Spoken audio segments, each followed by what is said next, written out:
That way It is now 6 o'clock. I think the Recording is problem on. is you can't. No, I don't. We're live. Okay. All right, 6 o'clock, so I'll call the meeting to order. Modifications to the agenda. What's that? I had a withdrawal, Which one is that? the town meeting synopsis, where Shalou sent out my changes after 3:30 this afternoon.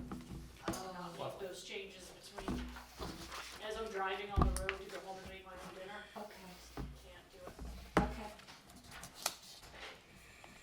So Hannah will put that on the next agenda, please? Yep. Should, I had a few pretty, Email it to me? short. Easiest. Okay.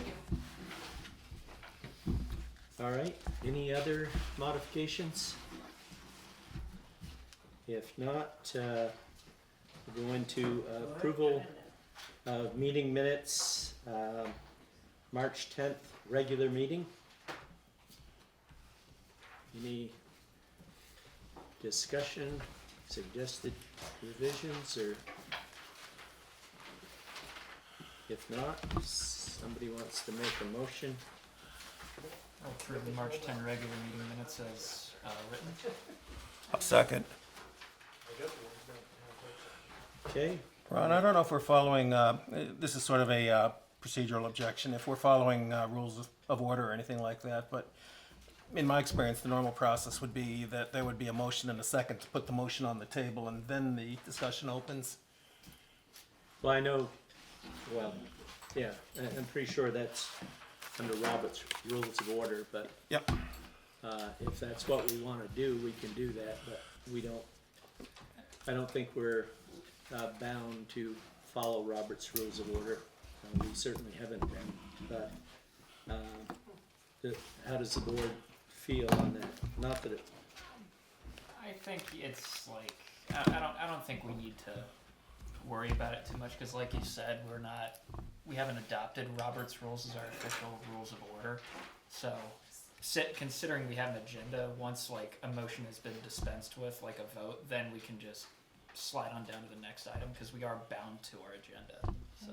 The reason we've done it this way, Tim, is because if we do have some little changes, like typo change or something like that, you've missed the opportunity to say that up front. You've now had a motion, and everyone has to cancel that and start over again, so, I think we just go through a process of a friendly motion. okay. Amendment. We've always just said, Okay, if that's the way you've always done it, that's fine. It's okay. It's a different process to my mind. Okay, sorry for the interruption. yep, that's fine. All those in favor of accepting the March 10th regular meeting minutes as written, say aye. Aye. Aye. Those opposed? March 10th special meeting. I'll make a motion to approve the minutes as written. Second. Any discussion? If not, all those in favor of accepting the minutes as written for March 10th special meeting, say aye. Aye. Okay, Yeah, that so would make it's sense. 4-0 abstention. Wade, because he wasn't there. March 13th special meeting. Move to approve. Seconded. Any discussions? Any discussion? If not, all those in favor of accepting the March 13th special meeting minutes as written, say aye. Aye. And I'll abstain again. No. The next meeting was the one I came out Okay. on, so. Next up is March 27th, 2025 special meeting. The only one I had on this one was the vice chair appointment vote. I'm not sure, Wade, if you abstained on that one, but I also abstained since it was about me. It might have been me, not Wade, who abstained.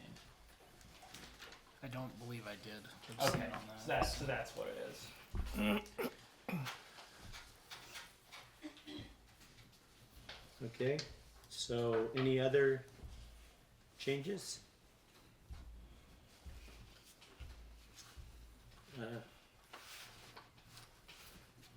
missed it. Did somebody make a motion or? I'll move to approve the minutes as amended here. I will second that. Okay. All those in favor of accepting the March 27th special meeting minutes as amended, say aye. Aye. Okay, we did, yes. Question, I should have said something in modifications. Were you gonna bring up Mike Barrett's letter? The appointment, Nope. The bead, The deed, oh, yes. the deed. We can discuss that in the highway. Now, No, it's the broadband equity access Oh, and that. develop and deployment. He needed signatures tonight if we were gonna back it. okay, so we should have put it on the, Agenda. The Fred Starr letter and the, yeah, okay.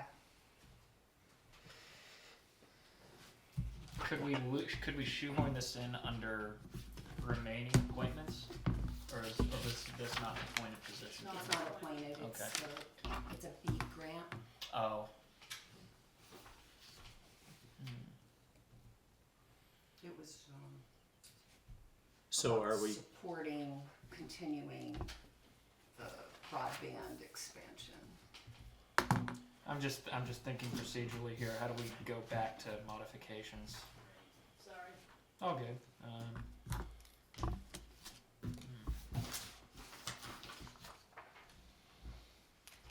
that's it, is it a time sensitive? Yes, Yeah. so it needs to be done tonight? tonight. I mean, if it's time sensitive, then I'm sure we could, if we go back in order, we could rescind all of our motions. No, that could get us back to a preceding item in the agenda. You might understand there's only one opportunity to modify an agenda within the agenda. Well, you aren't supposed to add things to the agenda that you take action on, are you? You can, but it's advised from what I recall that they only be for emergencies or things that are, I guess you could say, time sensitive. So, And there's no objections from the board. I mean, there's no objections from me here. Procedurally, it's a little shaky, but I feel like we can let this one slide on the grounds that it is time sensitive. And it was intended to have been brought up. It was just I don't know if it's procedurally inappropriate, but given the urgency of the matter, I would be in favor of including it. okay. So, so you're wanting to, because it's time sensitive, are you saying you want to approve? Well, we want to at least discuss it and take action. So why don't we put that? We're basically saying, can we add this to the agenda as a post modification? Okay, Somewhere, I don't know, maybe we put this, why don't we put it after citizens' concerns? Does that work? And what am I labeling this agenda item? B grant, BEAD, all caps. It stands for Broadband Equity Access Deployment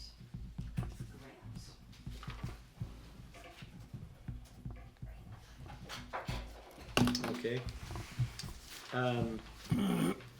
And something else we didn't have on the agenda, but I'm not sure that that's really necessary. Well, as long as we're still in, haven't moved on to citizens' concerns, the issue with not getting meeting minutes posted within the time frame. There were some suggestions about about maybe changing procedures. I'm not certain that changing procedures are really necessary. I think I mean, obviously, we can discuss it, but I think we just need to, the procedure as I understand it now is, Hannah sends the meeting minutes to myself and Sue. And Sue does a great job of reviewing them quickly, and if there are any revisions, I can't say that I have been reviewing them quickly, but when Sue responds with any revisions, if there are any, then Hannah, you send them to Gavin and The webmaster. the webmaster and myself and Heather.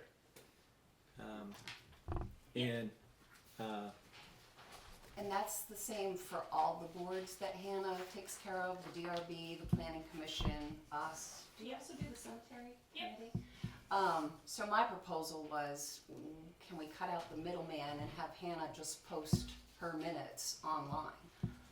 Well, What's the need of adding the extra step for the webmaster?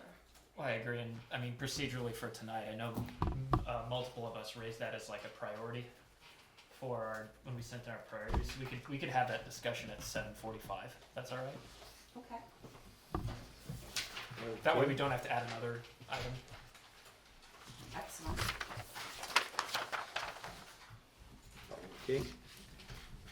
Citizens' concerns. David. Dave Morrison, well, a couple thank yous. Jim did a nice job up on, our area. But it looked like he was working alone. The truck was idle and you were running the grader, so must be you didn't have any help at the moment. And I'd like to thank Ron for taking the chairmanship with 3 newbies and Sue not wanting to be anywhere near it.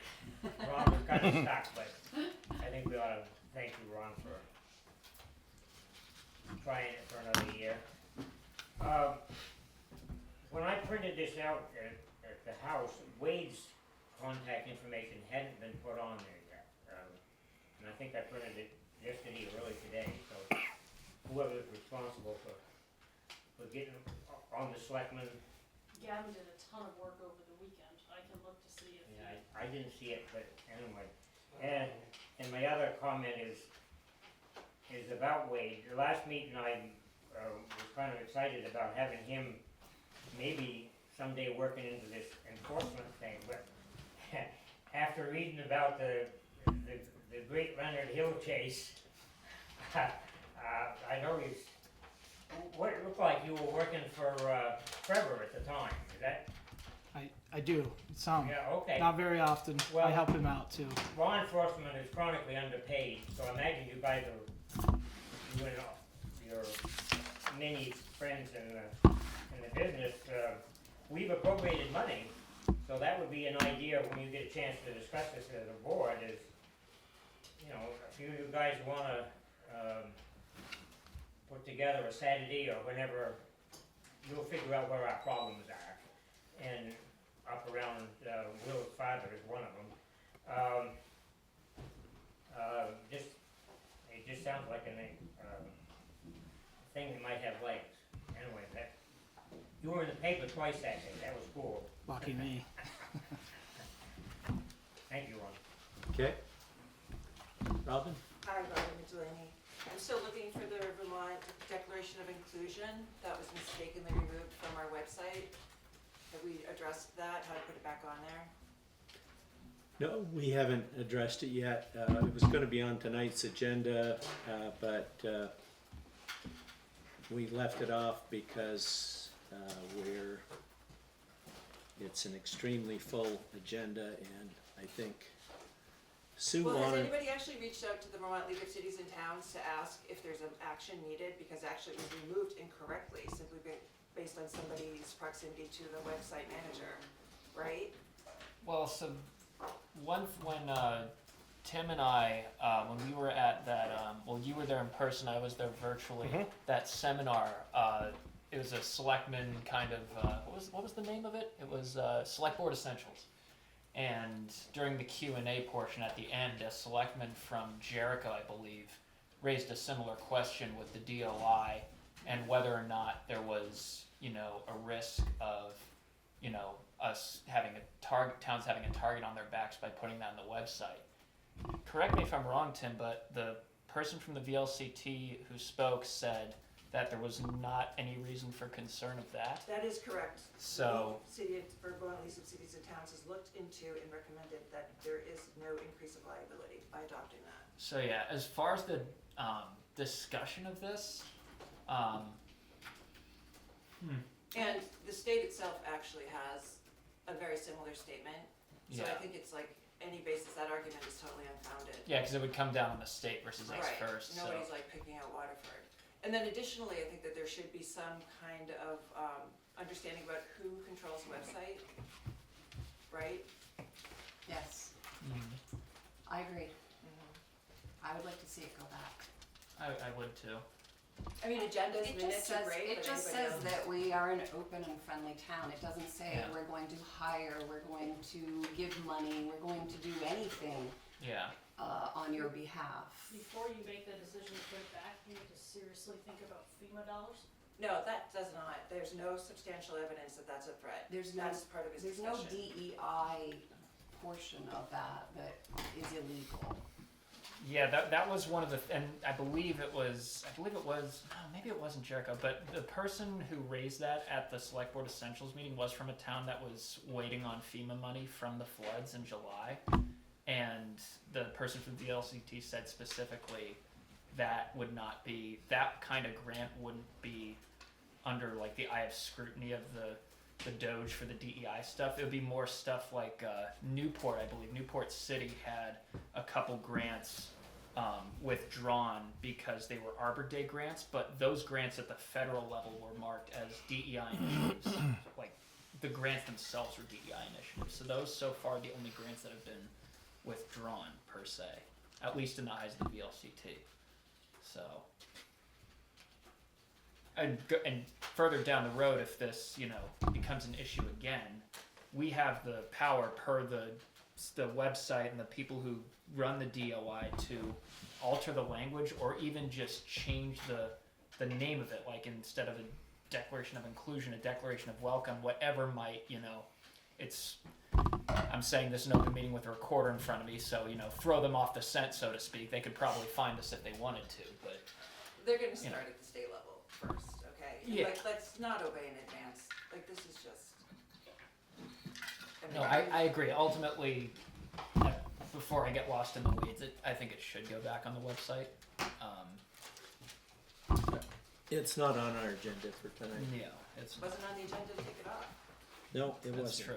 And the argument there could be that it is a clerical matter in a way, administrative, clerical, because it's the management of the websites. I'm not sure if that's something we have to. Except for it was a policy signed by the select board, and if we're going to retract it, True. I think we all need to agree and dissolve it. True, but I don't think correct me if I'm wrong, I don't think anyone here has any intention to retract it. Because I know St. Johnsbury signed it, and I couldn't find it on their website. 80% of the towns in Vermont have signed it. Yes, they have, and we're still listed as one of the towns that has signed it on the. And listen, DOI this website. is just, I mean, it's all Yeah. performative. The Yes. inclusion was a little link on the, it wasn't even exposed on the website. Exactly. But I think at this point, it is just, But even if you go back to Paul Hayes' article in the paper, there's 14 towns in this area that have declared it. 12 towns have pulled it. that doesn't make it right. Yeah, Well, I know. to me, it's not. With the current administration, I don't. I just don't think it's worth. We can still be welcoming Well, without you guys just publicizing. spent 10 minutes talking about equity, access, and deployment with broadband. I mean, you're gonna just like roll over it every time somebody mentions inclusion or equity? No, I'm with you on that. I think because of the times that we live in, we can't afford to compromise our values just to hope to toe the line and, you know, not risk getting in trouble. At a certain point, you got to put your foot down and stand up for what you think is right, what your values are, and this is clearly something we value as a town, so. I'm not worried, I mean, I am worried, but I don't think that should stop us from putting it back on the website.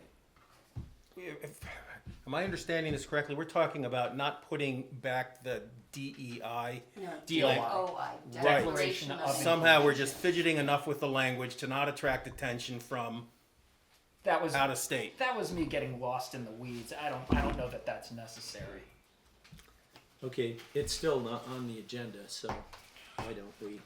So again, and so I'll leave it at this, but if there's going to be things put on the website or removed from the website, maybe you guys should have a little more control over that. And it shouldn't be an arbitrary decision by somebody, because they sit next to the. I agree. I think that's valid. Any other citizens' concerns? Kathy? Kathy Hodgson. I just have a question on the, March 13th meeting regarding the repairs, the $15,000 repairs, on the truck. And I just wanna know if that was on the GMC truck, if it was part of it, was the sander, because Jimmy had said a couple meetings ago that we were gonna have to do some repair on the sander. And then it says that maybe we need to look into, possibly trading that truck and not putting more money into that truck. Is that his truck or was it an older truck? That's truck 3, that's the 2014 freight on the 6-wheeler. Little truck that I run, The truck that, a big truck that I, town truck. So I'm looking at the minutes on the 13th, and the only thing I see what item was it? You're referring to the loader bid, or? It says down, Jim pointed out, down farther, it's the. Oh, that next he's to the having issues last with other item. vehicles as well. Okay. Yes, he warned that the board, it may be cheaper to look for something new instead of sinking more money into the old truck. So I was just questioning whether it was his GMC truck. And going forward, maybe in the minutes, it could be specified what vehicles are being fixed, because not everybody attends the meeting. And if you go back and look at what's in the budget and you were trying to figure out what vehicle we were looking at, it would be very helpful. Mm-hmm. okay. All right. Sean, not, Ladies first. Suki? It's just that I got this information that Ron sent me about the town garage project from the engineers, and that was very nice to have that forwarded to me. I just wanted to know what you wanted me to do with it, and I had sent Ron a response to ask him specific questions about what you want me to do. And I just wanted, if you didn't read all the stuff that he sent, one of the things he sent was a letter of agreement for limited professional services. And so he's expecting us to sign and send this for, limited, and he spells out what those are. And those are specifically, they were the things that I put in the original scope, just to come look at it and look at our options and advise us as to which might be the best option. So I just wanted to know how you wanted me to handle this. Well, we have an item on the agenda. Oh, you do? I didn't see the back. Oh, I didn't see it on the back. I am so sorry. I did not look at the back. Okay. All right. Okay, Wait, yep, It's a big one, Susie. oh, yeah, I can turn it Sean? over. So I'm unable to stay late. I'm Sean Hallisey from 450 Woodland Road, and I have to play taxi driver for my daughter in a bit, but I did talk to a guy by the name of Arthur Wood at E.H. Stanson and Associates. And the town of Barton recently built a 5-bay garage with an office and a bathroom. It's roughly about 4,500 per square foot. A 3-bay with an office and a bathroom would be about $1 million. And he says there are energy programs and other programs to reduce the cost to the town for the building and whatnot. So that's somebody you could reach out to if you choose to go with a new building, which would probably be a better investment than putting $400,000 or more into a building that's past an antique and has black mold in it, and it's rotten all over the place. So you guys gotta make the decision. Mm-hmm. Okay, thank you. Thanks, Sean. Kathy? Captain Hudson, I have one more question. I'd just like to know, does Sue Hayes recuse herself from any of these executive session meetings that have been taking place with personnel regarding Jim Hayes? Because I know she says she's not a relative, but she's an ex-sister-in-law, and so I feel like she is related to him, he's the uncle to her children. I And just, recused myself from his performance appraisal, but I haven't recused myself from the discussions in the executive sessions because we're not allowed to take any action inside those. So therefore, I don't have a vote inside the executive session. Anyways, I can just express my opinions and that's it. okay, I just think she should excuse herself. Ron Gray excuses himself from discussions regarding Clem Gray, so I just think it's a conflict, but it's up to the rest of the board. Yeah, and like Sue said, she didn't do a performance evaluation. I didn't You know, take any action. Yeah, if we discuss something in the executive session and then came out and voted on something, Which happened when you were discussing at budget time about giving Jim a raise. She's the one who came out and made the motion and voted for it, out of all the selectmen. She is the And one who Clem did it. as well. And it's on my priority list this year to give deserving town employees raises. okay. All right. If I may, we received an email today from a citizen on Valley View Road. Did you guys see that one? Yeah. I think we should read that into record. That way, it's noted as a concern. I have no objection. Valley View Road? Yes. You have no objection, Tim? I have no objection. So, Well, that's only me though. What do the rest think? I don't either. So, good afternoon, board. My name is Myra Page, and I have been a resident of Waterford since 1989 and have lived on Valley View Road since 2007. The purpose of this email is to inform you of the condition of the road. My complaint is with the Wilson Farm. Last fall, the manure was at least 6 inches deep on the road, and I, as well as other residents of Valley View Road, had to start going another route to and from home to avoid having to drive through the excessive amounts of manure just left in the road. This spring, it has returned to poor conditions at this farm once again. Now the farm equipment is dragging chopped grass from the bunks out into the road. There have been efforts to clean up the mess during the day or at the end of the day. I feel that this should be looked into, changes be made so we, the other residents on this road, do not have to drive through this mess. She attached to this email a couple images of what she is describing. I actually drove down this road this morning once I received this email because I was out and about.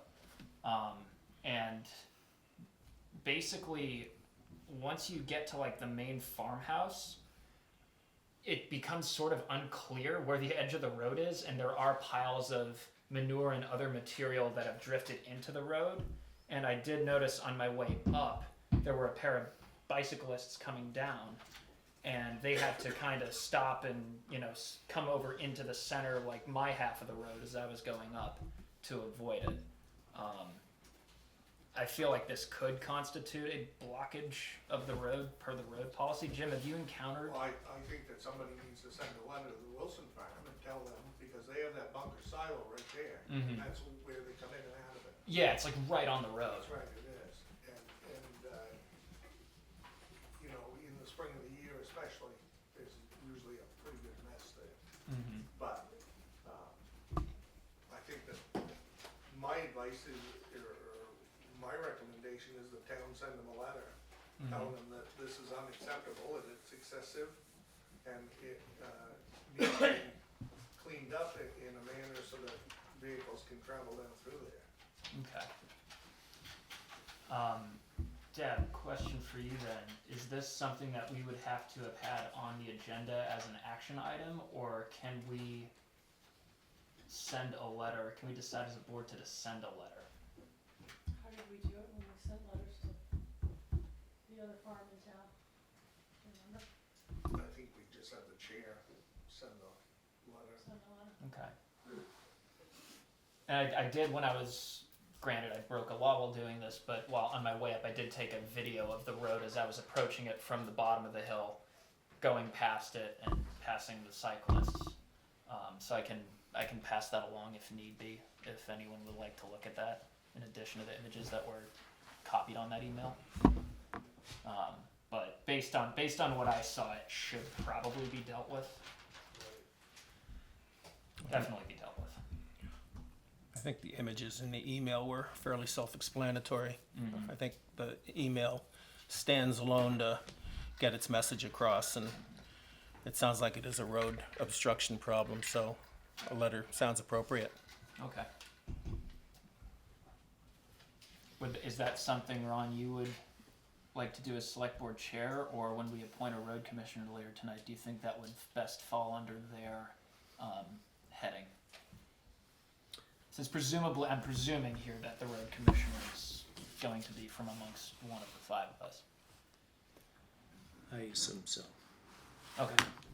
Yeah, so I think it's probably, I mean, it doesn't really matter, but if we do appoint one this evening, then yeah, I think it's appropriate for the road commissioner to do it, and if we don't appoint one, then I'll do it. Okay. Yeah, We're just a rural town. There used to be 47 some odd farms here. Wouldn't it make sense for somebody to go down there and meet the farmer and say, hey, face to face, you know, you're making a mess of the road. You don't want to lose your farm. Can you please clean it up? And if they don't clean it up, then send an official letter. And if that doesn't work, then get more serious. But, I mean, whatever happened to looking somebody in the eye and a handshake and saying, you know, we need to fix a problem? I think both can be done. You know, it would all come down to the presentation, right? If we just mail them a letter out of the blue, that's a little, you know, standoffish. But if you know, go down, talk to them about it, hand them the letter, then you've, you know, had the face-to-face interaction first, but you've also documented the issue. And you have documentation that they've warned, that you've I warned just them of haven't the had issue. a whole lot of time. Oh no, that's fine. I'm not saying. I can go you know. down and talk to the Wilsons and ask them if, you know, if they can. You know, I like that approach better than just sending a letter out. I think it's just I more agree. Yeah, I do. cohesive community action. More personable. Yep, And the farm's probably been here longer than someone else. Exactly. for sure. Exactly. Yeah, I'm So, sure it no, has. I agree with you on that. Let's address it, but let's do it on a friendly basis first. Yeah, no, Good idea. Thanks, Jim, appreciate it. I agree. I'll go down and have a little talk with them, speak to them, tell them there is some concern with the amount of, whatever you wanna call it, debris. Farm debris in the road. Yeah. Exactly. And, we'll go from there. okay. Thank you. Did somebody have some? No. I think we're still on citizens' concerns. Yes. Any others? Okay, so then we'll move on to the BEAD grant. Is that correct?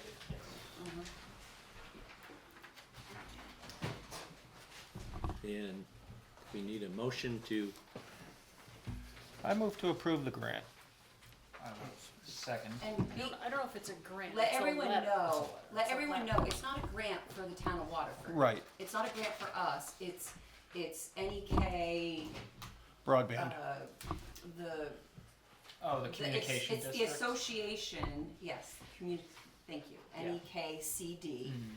that is trying to get the grant, and they're asking for the towns under their purview to support them going after this grant. okay, Okay. So let me find it real quick. I have it up on You my want- You computer. have it? Yep. you want to, Deb sent it to us. Yeah. Yes. Essentially the one Mike sent and then Fred Sauer sent. Fred says the same thing. Yeah.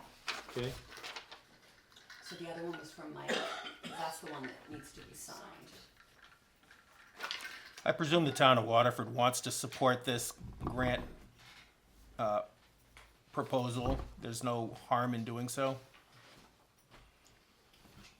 We were lucky enough to get most of our area covered through the ARPA grants. And so it would be nice to have all of our neighboring communities be able to get all of their coverage as well. And Agreed. the letter from Fred Starr mentions how it's important to support the St. Johnsbury Academy students who live in the rural areas that are still not covered. Okay. I would make a motion that we sign Mike Barrett's letter that references or is about the BEAD grant. That was the And motion I was making. You made them, I made the motion. Okay. I don't think there was a second yet. I will second it. okay? Any further discussion on this? If not, all those in favor, say aye. Aye. Aye. Those opposed? Okay, so this is the one you want us to sign?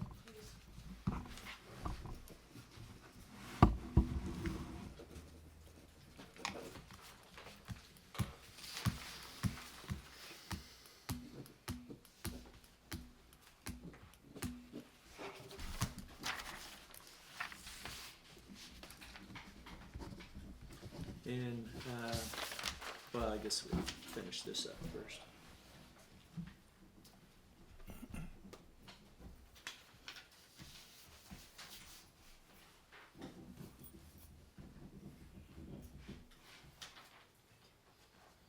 Okay, next up, I believe, is the issue of gravel that was deposited on Richard Barrett's lawn during last summer's flooding. As I did some looking back into meeting minutes, and I may have missed it. I couldn't find where we made a decision on it, but I do remember, I think we did make a decision not to remove it. And I don't know, did Mr. Barrett not, did he not know that we had said that the town wouldn't do it until this year? No, Kevin, when he was on the board, remember, he said about, he wanted him to move it with his tractor. Okay, Right after our meeting. And anyways, long story short, we had agreed that due to the fact that we didn't clean up anybody else's, stuff on private property outside the right of way, that we weren't gonna do him as well. And so he had been in touch with me, and he thought we should probably clean it up. And I told him that if he wanted, he could approach the board. It wasn't up to me to decide. It was up to the board to decide. But I said that we had already decided that we weren't cleaning up. We didn't do anybody else's. And it's outside the right of way. And so we were going to, we were gonna treat him like everybody else. We weren't gonna clean up the gravel on his, that was deposited on his property. And that's where we had it. Why is this still a live issue? Why is because this- he disagreed with me, I mean, not in a very nice way, he just said, well, you know, it's your gravel, and I said, yeah, I know, but I said, you know, we didn't clean up anybody else's, and I mean, it was a nice conversation, I just said, well, go approach the board again. If you don't like the fact of what was, agreed upon, approach the board again and ask for reconsideration. yeah, so he called me, I guess, called me or emailed me, and I got back in touch with him, and I said that, you know, I was pretty sure that the board had decided not to, that we didn't feel we should, the town should remove it. but I didn't remember the reasoning behind it, and I promised him I would bring it back to the board just to at least get him a reason why we decided what was decided. If you guys want it cleaned up, we'll clean it up. And this is a different board, so if you want to rehash it, it's, Yeah, you've that's- got that's- 3 out of 5 Nothing. new members. I see hands up, but Jim, I want to ask first, how much gravel are we talking about, and, you know, what's the job look like if? You're probably talking at least, well, probably just off the top of my head and driving by, you're probably talking a little over 10 load of gravel. 10, 10-wheeler load. About 14, probably 14 to 16 yards of material, but it's on his lawn, so you're gonna have to take the cleanup bucket and excavate it and clean it all. Where does this gentleman live? He lives on Remick Road, on the upper part from Green School, Oh, okay. coming Green School and turn up the hill, and he lives up there on the left. and the gravel in question is what, from a road that washed out? It came down the hill and it washed all over the guy on the right and it washed all over his lawn. So the material on his lawn is from the hillside, not from the road? No, it's from the road, it's all gravel, Okay. it's all gravel. You said it washed over onto the property of the gentleman across from him. Yeah. And we didn't clean his yard up? No, Which one? Did Which? he ask? Did he ask to have it cleaned up? no, he didn't. David? Dave Morrison, I've forgot what the official reaction was to those 4 people that had the culvert problem on Simpson Brook. That's out of the town right away, but they were all heavily looking for assistance. What was the final reaction at the time?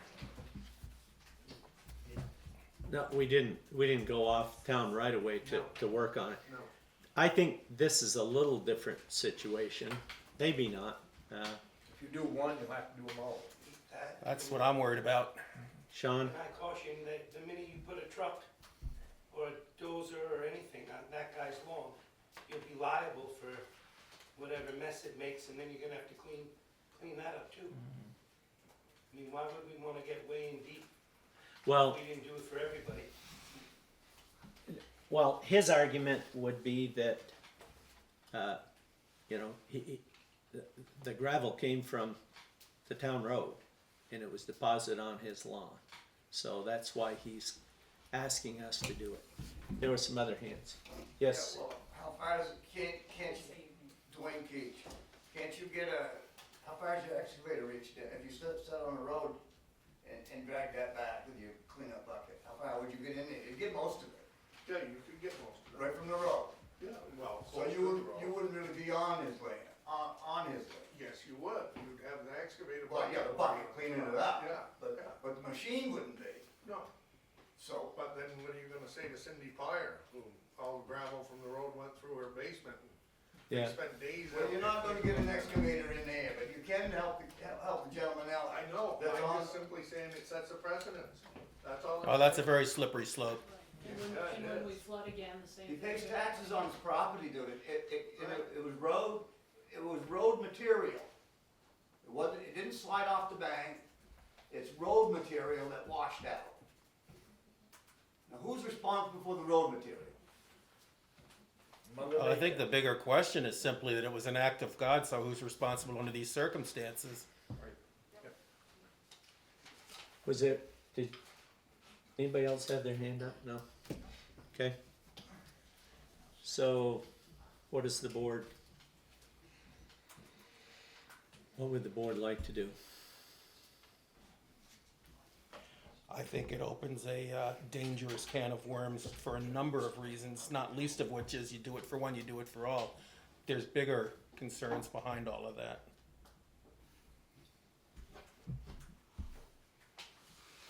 So, board want me to just get back to Mr. Barrett and tell him that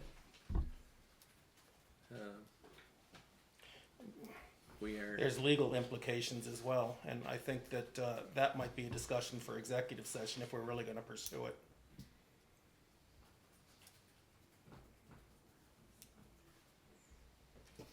Okay. Should we maybe have, not tonight, obviously, we have other things to work discuss in our executive session, Not tonight. do you think this could merit a further discussion in executive session? Not saying there's a commitment to action being taken either way, but just so that we can flush it out. I guess I'm confused as why it would be an executive session. Right, we're only We're allowed not to Oh, discuss true, personalities. It's, you can only Discussion do of possible legal liability. personnel matters is the only thing you can discuss Yeah, that's in true. executive That's session, true. my understanding. Mine also.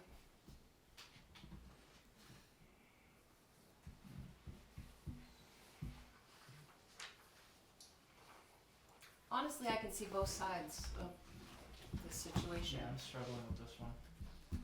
Wonder if maybe somebody should get in touch with them more clean, just ask them. I'd be happy to make that call. Because like I said, if you guys want it cleaned up, I'll clean it up. I just am concerned about the liability for the town and set precedent, that's all. Yep. Consult with them, and they say that's fine, I don't care, that's fine. I'll So I'll you have can that look into that? conversation with them. Okay, What So- about suggesting that he put something on Front Porch Forum, looking for a volunteer to come and clean up his yard? Jim, just out of curiosity, is there any monetary value to the gravel in his yard? Not a lot, because of the simple fact that it's pretty clean. The silt's washed out of it, I mean, most of the times when you have flood events like that, and You're saying- the gravel's so clean it won't bond back together, Yeah. you know. Can't mix it with stay mat or anything like that? Well, if you didn't, if you mixed it. Yeah. you- But then you're you need talking the money bond again. agent back in is what you need. Got it. Robin? To Sean's point, Robin McDowney, you know, you used to give $500 to the 8th grade class to come help with green up. They don't, right? But what if you did something like this? You had some of these kids go out and earn some money for their class trip, the 8th grade class trip, by picking up some of this stuff. And This needs equipment. I was gonna Oh, say, yes. I don't. It's Is that pretty bad? good You need some It's strong pretty backs bad. and- Yeah. 15 yards of material is a big load. That's a lot. stuff. Yeah, Yeah, I understand what you're saying, but yeah, it's a lot. yeah, it is. It's not just breaking up his lawn, taking a few stones off, it's, Once you got it cleaned up, then they can do something with that. just curiosity, but Jim, the water that, was it a cross pipe that plugged in, is that why it went down the road, or a dry pipe? Dry pipe. The, Bonus dry pipe. It did it twice, and we upsized that pipe, because the year before, it did the same thing. Good lord. It couldn't handle the water flow through the culvert, so it jumped out in the road, washed the road down through, and then there's a bigger culvert down below, where there's two brooks that come into it. And that gravel came down through there, plugged that pipe, and then when it did, then it just ran right down the road. Okay. Took the road out.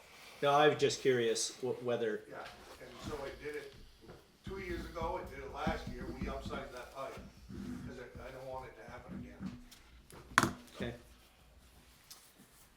All right, I'll get in touch with LTC. Yeah. It's a good suggestion. okay. Next up, I think, dog warrant approval. Super simple, easy, we got 17 dogs. Sign the warrant, give me permission to have James Shang final. Does this require a, Yes. And these are, dog owners that you've been able to contact. These are dog owners that had dogs registered in town last year who failed to register them as of April 1st. And only 17, that's. 17. That's a lot better than past years. 31 last year, 17 this year. Progress. Do we know for sure that they still actually have these animals? There's a couple on there that I'm wondering, and we'll find that out as soon as James contacts them. okay, What do we need, a motion I think so. to approve? Yeah. I move. Second. Wade's got it. It was moved by Tim and seconded by Second. Wait. Wade. All those in favor say aye. Aye. Those opposed? If my boy's on that list, there's no more dogs up there. Okay, yep, that's one of them. They're gone. Yep, okay. Okay. Yeah, there's two. There's two on that list. And if we're lucky, there'll be none on that list as of June 1st.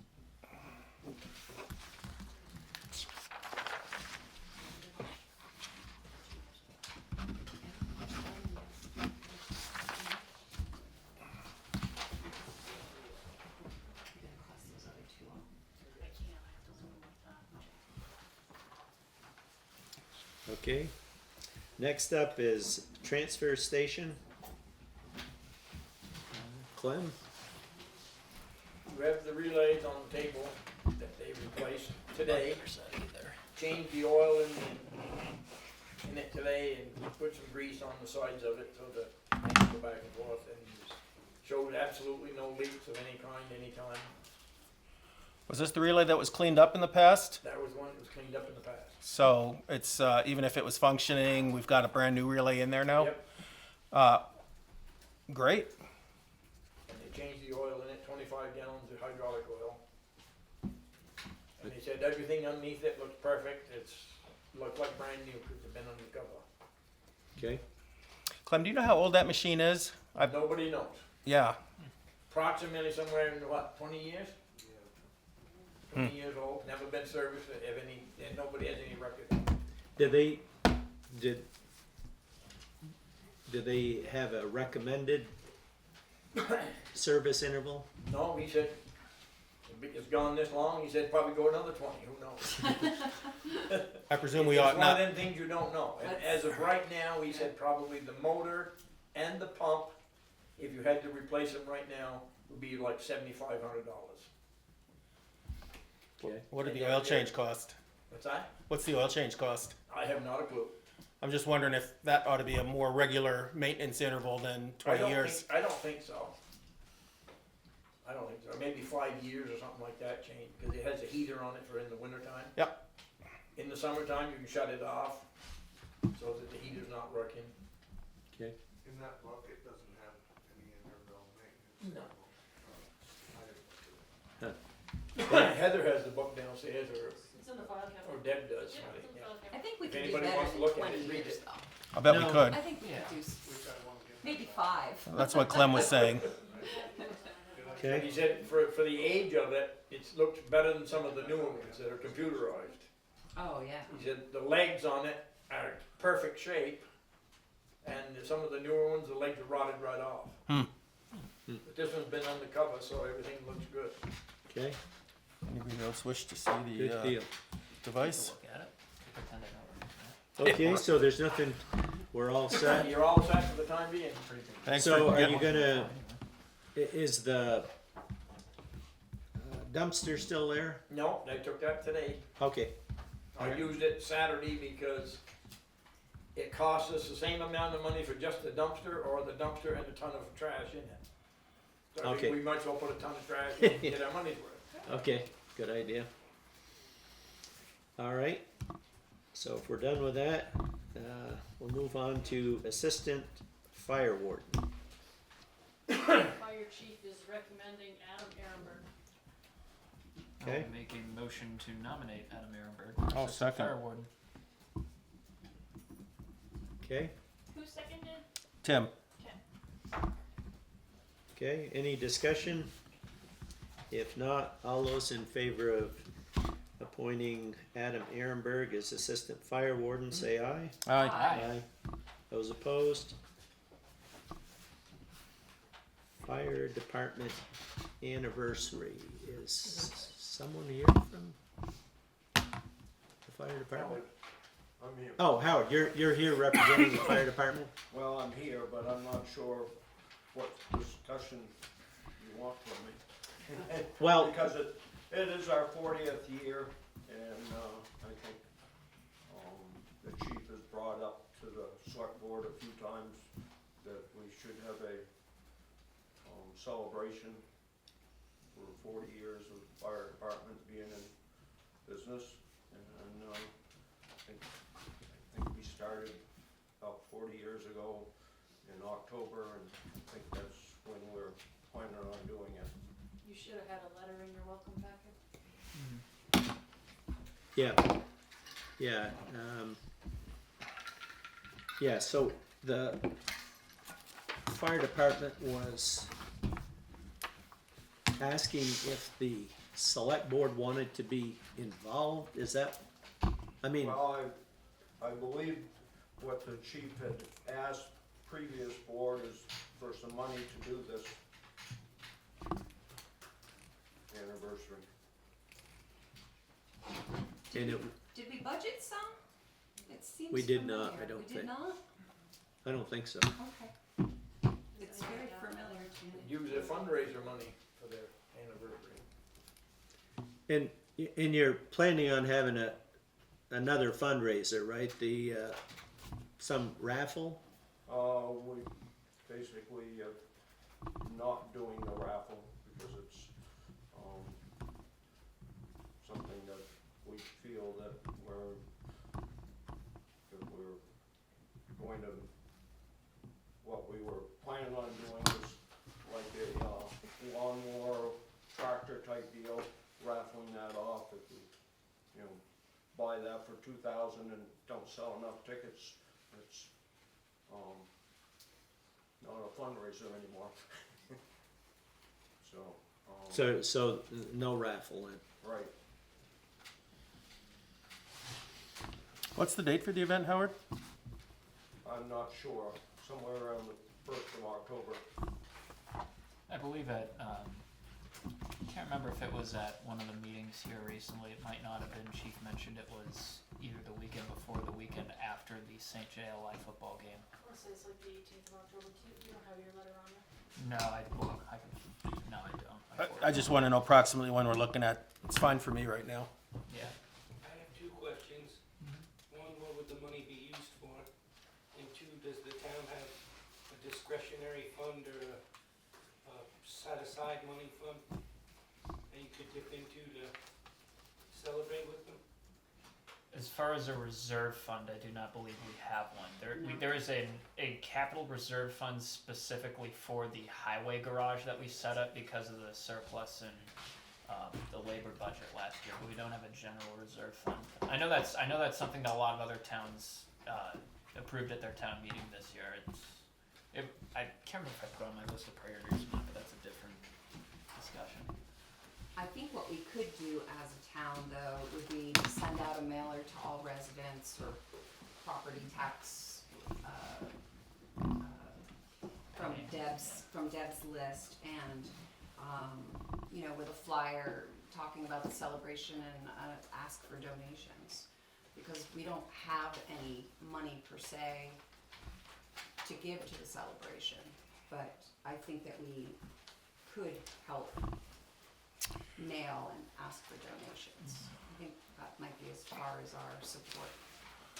Howard, Colin invited the board up 2 at a time or 1 at a time to visit the fire station and you sort of get a sense of the challenges and needs of the fire department. And I'm wondering if in Colin's mind, he could put a letter together that we could send out to the town outlining why the fire department is so important, and we're gonna have a 40th celebration, something that we can include in a fundraising appeal that Sue and Deb have said we might be able to assist with getting a mailer out. Just The keep in last mind, time the fire department did have a celebration was for its 25th anniversary. Yeah, I'm just looking for a way to make a more persuasive plea to the taxpayers and residents of Waterford. I think at that time, we did receive any money from the town, we just did it. The first one that we did was right after the fire station was built in 2000, year 2000, for celebration, of the new building, and that went over very well. We had, town-wide picture. We invited the town to come in and town citizens, and I think we had like 140 people there and took a picture, and I'm not sure if that picture was ever put anywhere in the town, but it was put in the newspaper that when the new fire station was built in 2000. Deb, were you starting to raise a cautionary note? I was gonna say, if you're gonna send out a letter, just keep in mind the cost that's associated with that and where you're gonna come up with that money. You're talking 850 envelopes, papers, and stamps, and time to stuff all of that. Yeah, it sounds like something that maybe more. Is that- You're talking Abstract $700 to social $1,000.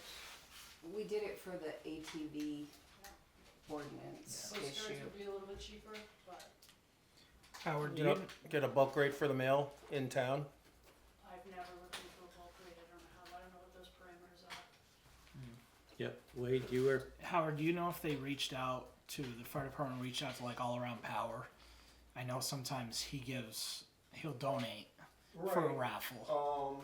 I think he was gonna give it to us at cost, but Okay. Yeah. still That's what you mentioned. considerable amount of money to, Right. And Okay. Chief- the rest. And Chief had mentioned that he would be able to get some of the guys from, I think it's North Star Fireworks, I might have the name wrong there, that he said that he had them willing to potentially donate fireworks for a show. He said he had reached out to some people for donations and such, and he would continue to do more. So I've driven John? through Lindenville, Glover, can't think of a few more towns, but they have a posse that stands in the middle of a road by a stoplight or a stop sign, and they collect money for fireworks or for a program like this. What if some of the guys at the firehouse volunteered to do that and collected change in dollars and whatever people were willing to give at, say by the school, might be a good spot. The dump on a Saturday might be a good spot. Colin did tell us that he's had a discussion with Heather about fundraising and that she said he could fundraise, but only if he stated the very specific purpose for what he was going to use the money for. Is the So- celebration specific enough? So I think, right, I just think you have to be careful to meet the treasurer's requirements on this pot of money as well, and I don't know if buckets of cash are gonna be seen favorably by the treasurer or not, but certainly a mailer asking for donations and specifically for their 40th celebration, but putting, a specificity that it is for that celebration. Deb, I want to follow this up.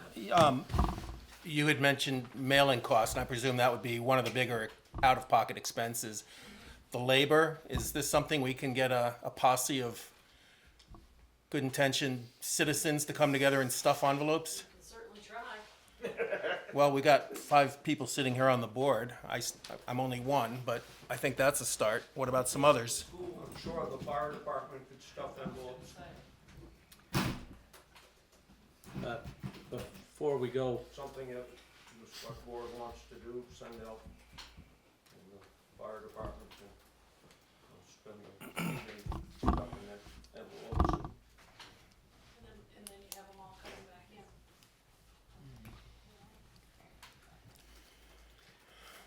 maybe we need to talk with Colin a little bit more before we go. I mean, it's all good ideas, but, Yeah. or, And we have a little time. That's what I'm thinking as well. I think Not the biggest thing is I should go back and reread the letter that he sent y'all. Yeah. yeah, I'm sure there's lots of information in there. okay. That was years ago. The letter he No, sent. the letter he sent us in just our sent welcome y'all. packet. That's what I mean. Yeah. That That's, was within the last month. That feels like 2 years ago. Yeah, Oh, it no. was right before town meeting. I asked him. I'm pulling your leg, but yes. I've got it right here, You did, okay. yeah. So, if you don't have it, I can scan it and send it to you. No, I've got it at home. Okay, Thank you, though. all right. So are we tabling the item until next month? Yeah. Yeah, it's, Consolidate the idea. yeah, I was just thinking that Colin was gonna be here. Colin said he was not gonna be here tonight when I met with him on Thursday. One of us should definitely reach out to him on a one-on-one basis. Maybe just to not to work as like the sole liaison for this between him and the select board, but to just get more details on his vision. I offered to do it at one point, and then other things happened with the board. He and I are on pretty good talking terms. I'd be happy to reach out. And the other piece is Heather, you gotta make sure it's a legal fund that. So Heather's the first conversation. Meets the town's requirements.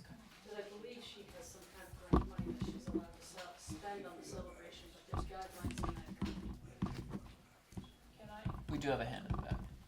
Yes, Can I ask, what kind of money are they talking? I mean, I don't, can they not just put out, do this and have people donate when they attend? Is it a large sum of money? What is it they're trying to do?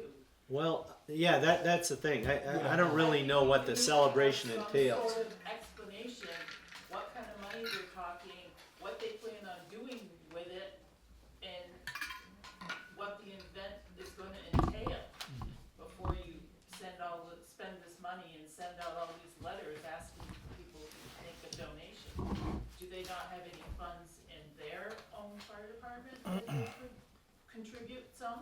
I think there needs to be more information. Yeah, that's why I think we need to postpone any further discussion until we know a little bit more what their plans are. One of the things they wanted to, as it was said, they wanted to have fireworks. And I think you said they were gonna be donated? That was I thought my it was- impression from a brief conversation I had with Colin. I may be completely off on that. I thought it That's was 10, $3,500 right there.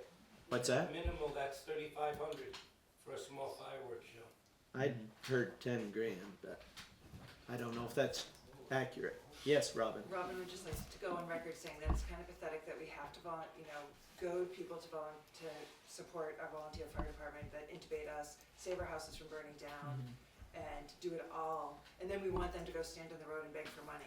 Yeah, I mean, I understand it's hard, but it's very hard to motivate people in this town, but maybe, let a few houses burn. What about It's easy to GoFundMe? take something for granted until you don't have it anymore. Yeah. I hear Okay. you. And that kind of shoehorns into the next agenda. I would Is suggest. GoFundMe legal for the fire department to do? Well, Yeah, I offered to get in touch with Colin, but my first step is going to be to talk with Heather about the accounting practices or legalities of a fundraiser in the first place and how it ought to be done. So I'll fold your question in as well, and I'm writing it down right now. Okay. I think we need to move on. Yep. Fire station repairs.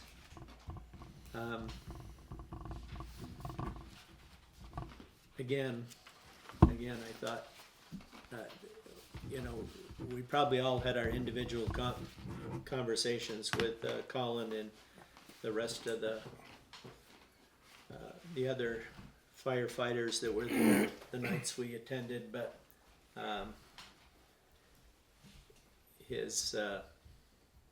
I think the thing that needs to be done as far as the water pipes that froze or in danger of freezing, That broke, I thought, in January. I don't think they I don't broke. think they've broken yet. They've frozen twice, but they haven't burst. They burst. So our Yeah. first email from Colin was in January about the pipes and the lack of insulation. Yeah. But I think we ought to get, we had suggested getting, using the money in their maintenance budget, maintenance and repair budget. I think the thing to do is get an estimate of how much, what needs to be done, and two, how much is it gonna cost? I know you keep saying using his budget, his money, just remember, we own the building. Yes. It's a town-run building, it's not a fire department building, it's a town.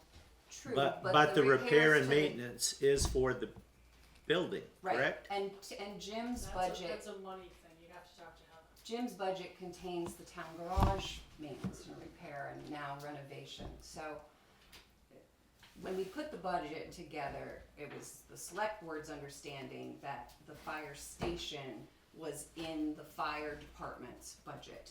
There are no other monies. The select board, the town clerk, the treasurer, we don't have money to repair the fire station. And I think the fire department feels the exact opposite.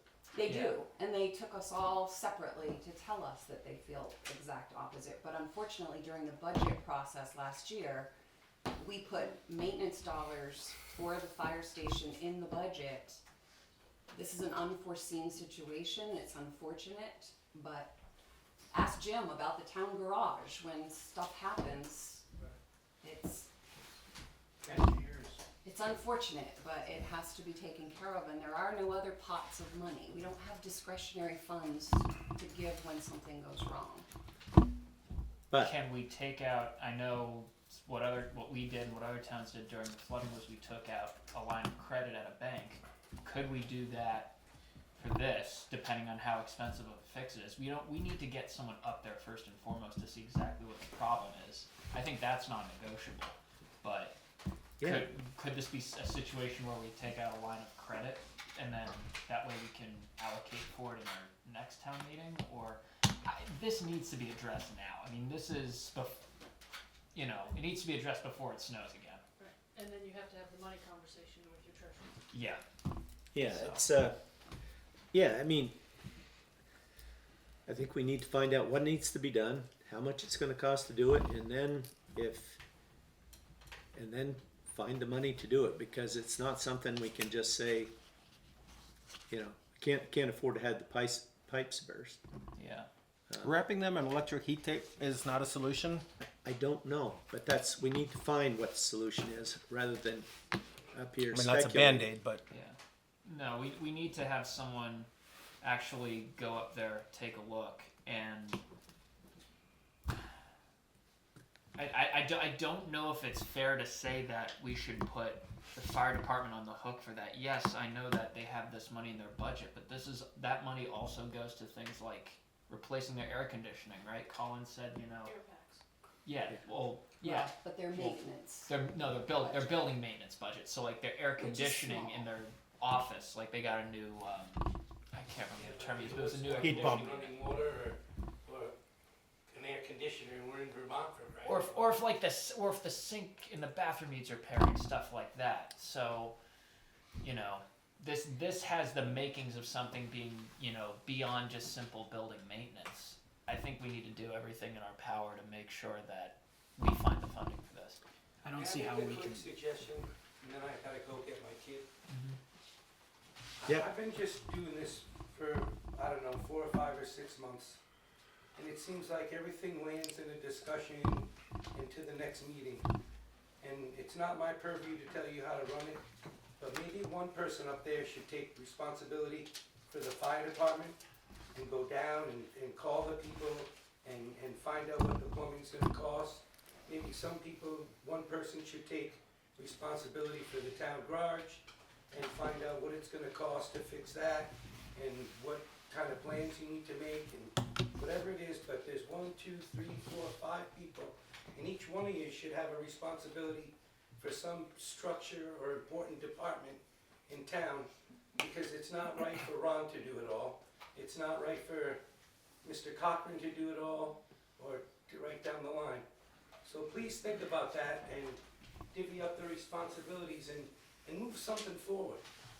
Because even before I got into this, I read in the paper about the ATVs and nothing happening with that, and you gotta move.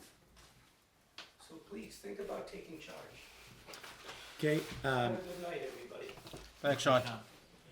I'm already talking to Colin about the fundraising and anniversary. After I talk to Heather, I might as well just roll this in as well. yeah, thanks. I mean, I don't feel good about tabling this because, yes, we have all summer, but we gotta, never mind. I just Well, don't what- see how we can take it further with not knowing an estimate or not knowing how much. I think we have Yeah. to know what we're talking about money-wise. And we have the added burden this year of, at town meeting, the town voted 3 separate pots of money. Fire department, town garage, and and library, so separately 4 pots of money. In the past, we didn't have that. We had one town budget that maybe money could be moved across lines, but I don't think we have as much leeway this year with the town saying the fire department gets this much, the town garage gets this much, and the highway department gets this much, and the town clerk or the town building gets this much, and Selectboard is in that. It's called administration, I believe. But, so our pots of money aren't together anymore either. But I don't- I don't think they necessarily voted to say that those are separate pots that can't be transmuted. They voted on individual items in the budget. I'm not They sure. did. I'm not sure why it was set up that way. I'm just saying, it's something that we have to think about, because it was voted that way this year. Okay, but for right now, we just need to find what needs to be done Right. and how much it's gonna First cost. problems We'll first. worry about Which, where the money's coming if you from. remember my email to Colin in January, I asked him for that. I asked him to get an estimate, find out how much it would cost, and that it would need to be taken out of the fire department budget. Okay, And when, if somebody, Tim, you talk with Colin about the plumbing or whatever it is, I wanna be involved in that to a certain extent, simply because, something's been going on, whether it's water related, that blows our check valves, our blow-offs at the highway department, and then it floods the place. And that's happened twice already. And, any rhyme or reason? Cold season, hot season? No. I don't know if there's something, that pump system that they have, the water pump system, is as soon as you turn the faucet on, it runs and it has constant pressure. And I don't know if somewhere in there, that thing's building obviously way too much pressure, because it comes over onto our side where our hot water heaters are. It's blowing the relief valves right out and the water's just dumping all over the floor. You think you have a water hammer issue going on inside the plumbing or the pipes? Don't know. But it's from the fire department? Well, we get our water from the well behind the fire department. So- What it does is it goes into the fire department first, and that's where the pressure sensor is, and then we just feed off of that. And it happened once last couple summers ago, where it actually flooded the whole inside of the shop, and it was running down the road with water. Town I came from had a similar issue like this. The fire department's filling up its trucks, a lot of water going at once, and when they shut that valve off, there was a huge pressure spike, and the pipe would be blowing out somewhere else in the distribution system. Yeah, Now, I'm guessing, I'm wondering if that's going on. And the solution to that was a pressure relief valve between, in this case, the fire department and the rest of the system. right. Expansion tank or something, so it'll handle that shock load, but, so it happened to us this last winter, because then we didn't have any water. So, All right, I'll fold you in. well, I just want to correspond a little on that, and pick whoever's brain it is, that if this is a water issue, and just kind of explain what's happening on my end, and see if it's if it's coincides with their problems or what, I don't know. Well, that may also be in a case where you could also have a road commissioner get involved too, as like a second person to handle that issue. yes, Yeah, has anybody looked at this pressure valve? Did you call the plumber, or had anybody, We replaced the pressure valve, you replaced it? yeah. That's on the piece of equipment itself, though, right? It's on the hot water tank. Yeah, so you're gonna need something else in the main supply line. I did get in touch with the plumber on the whole deal, and I got in touch with Gould's, they were the ones that installed the pump and everything, and they didn't really seem to have much of an answer. okay. But it's like a freak thing, because it's only done it twice, and it's been a year, 2 years apart or something. All of a sudden, a little bang, it did it, and hasn't done it since, When was the last time it happened? in the winter, this last winter. Like February or like I December? don't remember, I think Okay. that it might have been January or February. I'm just wondering if it coincides with the frozen pipes. Well, cause we didn't have, yeah, it might have had something to do with the frozen pipes, cause we didn't have any water for a while. At what point do you wanna be involved? Yeah.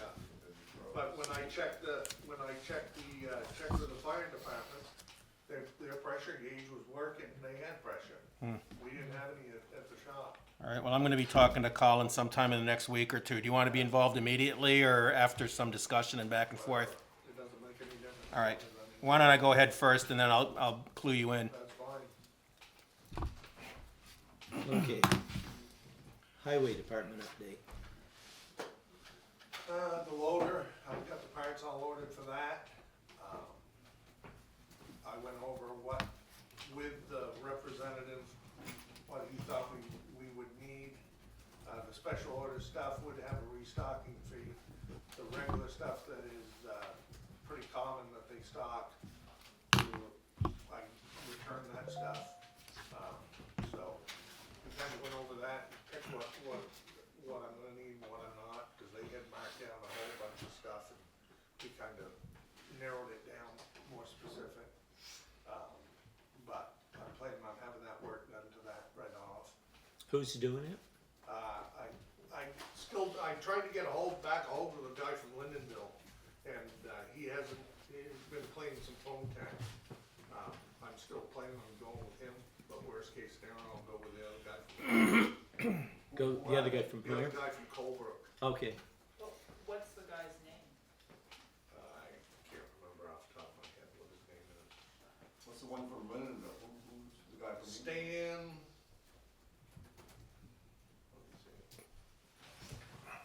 Stan Humphrey. Humphrey. He was recommended to me by a few different people.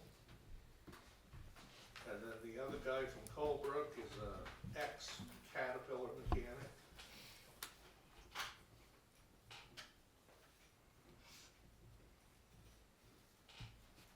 Dan Giroux.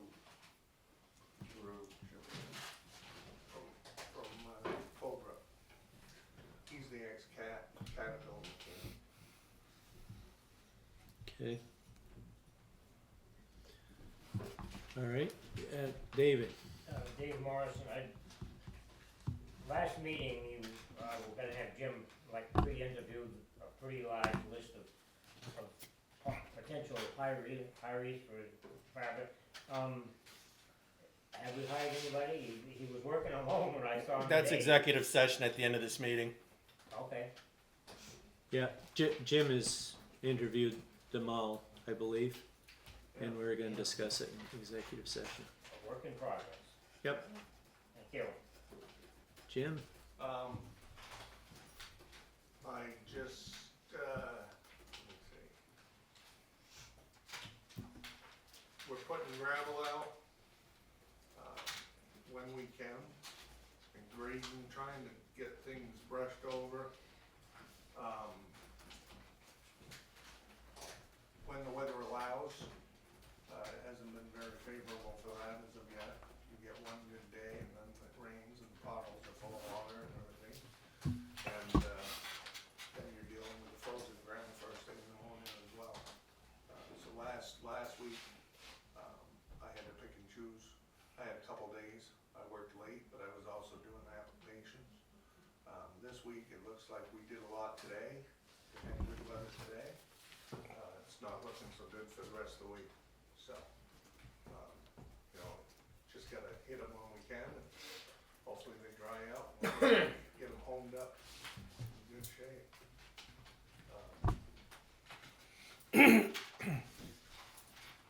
And that's about all I've got.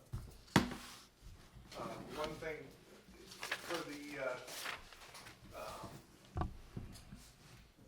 advertisement, does that come out of my budget, or does that come out of yours? Advertising for the job opening, does that come out of the select board budget or mine? It should come out of administration budget somewhere, somehow. Right. That shouldn't be your budget. I agree. So that'll be select board budget then. That is probably the only one. I'm not the money person, but that's what I would probably tell you. Okay, And one other thing I wanted to ask is, it was agreed upon that everybody would get a 2.5% cost of living increase. The budget passed, I just barely got mine, but I haven't got anything retroactive. So, I thought that would take effect January 1st. well, I mean, even if with it passing in March, so it was approved, it's still the middle of April, and we haven't seen anything. I believe the treasury department reached out to you, Ron, wasn't there some question? yeah, because I brought it up on a weekly payroll request. And I was asking, because I hadn't seen it, and I asked about your cost of living allowance increase. And I think it was put in the week I asked about it. Well, I just got that this last week, but as far as anything retroactive, I haven't seen anything, and neither has Sean. Sean, I believe it's a case of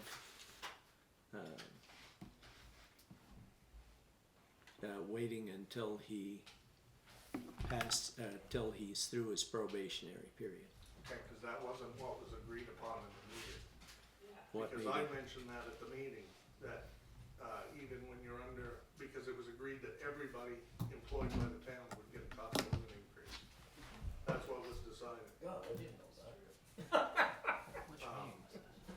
Because I had brought up town that meeting? question, even March if they're still under I probation. think it's having a town meeting. So, I don't know if the minutes of the meeting will reflect that, but I'm pretty sure that it was decided that everybody that was an employee of the town would get a 2.5% increase. Which meeting are you referring to here, I Jim? don't Was this remember. this was a select board meeting this year while the current board or the previous board? No, it would have been Previous. budget, It was Just during during the budget. budget period. which would have Okay. been November, December November timeframe. 24. Okay. It was my understanding it applied to the highway department employees and that it started on November first. That was my understanding. But we couldn't do the cost of living because the budget didn't pass. That's why it hadn't been done until after town meeting. Right, but it should have been retro to June Right. first, Right. But I is what it believe, should have been. I believe Marcel had some questions that he put out to the select board and I'm not sure if they ever got clarified. I answered what he asked, and I was the one who brought up Right. that they. Right. I said that they hadn't gotten it, but I guess we'll have to look at that, but I still would have thought that the 2.5% cost of living allowance still wouldn't, that everybody's getting it, but not until their probationary You should period have is. gotten it in your paycheck going forward. This last Yeah. week, I got an increase Do you in my have the paycheck, personnel policy? but I have got nothing for Yeah. being retroactive. Well, And the budget's been passed for over a month. So I would Because I suggest found the Ron minutes reach of out the to Heather budget again, figure out She where it said stands and then minutes. we can move Yeah. forward. Personnel policy. Yeah. And that she talked and the probationary period is at 6 months? 6 months, I believe. Okay. All right. I will look into it. Next up, road commissioner. Excuse me, before we go any further, can we go back to the transfer station? I forgot Sure. that I was looking for somebody, if the select board members would be willing to come up and monitor the cardboard and compost for 2 hours on a Saturday, any one of us. Because we're having a problem, and if we don't get it solved, we're gonna be fined. What's the issue we're having with the cardboard? The cardboard people are just throwing in anything they want to. Boxes, they don't break them down like they're supposed to. These are people who are coming to the transfer station too. Okay. Like And- Saturday, I happened to catch 3 cat food boxes full of them paper plastic bags and just throw it in there. Yeah. They weren't broke down or nothing, and that stuff ain't supposed to be there. We're gonna get fined if we keep doing it. And the compost, they throw in their compostable bags, which they can't use. Yeah. They can't, and they're frozen, they put them in the freezer, and then they bring them in when they feel like it, and they throw them in. They don't take the stuff out of the bags. What's the issue? That's supposed to be recycled? Yes, that goes to feed chickens. No, the cardboard as well. Yeah, that's Yeah. recyclable. And they're not breaking the cardboard down like they should, a lot of them don't. And they need somebody there to monitor it, to get them back on track, for just if for a month or something like that, for 4 or 5 weeks. Well, it sounds like even if you have someone there temporarily, once that person leaves, they'd go back to Well, doing but what they're it doing. would make them but- wonder if there's gonna be anybody there this week or not. Well, should we? I mean, it sounds like it'd be better if we just had someone there full time, like a position. Well, I don't know if you can afford it, but It's not something that's been budgeted for this year. Well, just a couple of hours, like 9 to 11 or something like that would work. Well, because I haven't been to the Waterford transfer station in years, but didn't there used to be in the recycling building a person up there manning that whenever the The transfer station was recycling, open? yes. Was that? Tony's there. But there's two But you different. can't. There's two you different- You can't do both of them. Oh, there's two different buildings. Two different Oh. things, and you can't do both. It's, neither can I. You have 5 or 6 cars come in, and then somebody goes from there up to the recycling, I mean, and then they go to the cardboard, and you can't, everybody's busy. Mm. You can't, it's gotta have somebody there to monitor that, to get people back to where they're supposed to be. There's a fee for dumping the garbage though, correct? Yeah, oh, that's fine, the garbage pat's fine. Yeah. I'm just wondering about the staffing portion of the rest of this as we're talking about here. It's just the compost and the cardboard that needs monitoring to Yeah. get people back on track to what they gotta be, what they gotta do. So I think what Clem's saying is Clem is responsible for punch cards Yeah. And the trash trash. there itself. So he can't leave. No. You've ever been Yeah. there, if he's not there, he can't punch and then the line backs up and it's a disaster. And Tony's in recycling, and he's trying to do all of that at the same time, so we can't be monitoring the cardboard and the compost too. Because for the recycling shed, nobody's allowed in the building, so Tony has to take everything off the So landfill he, and puts it where it goes. so he kind of polices that if people have He- got, When we He can, does it.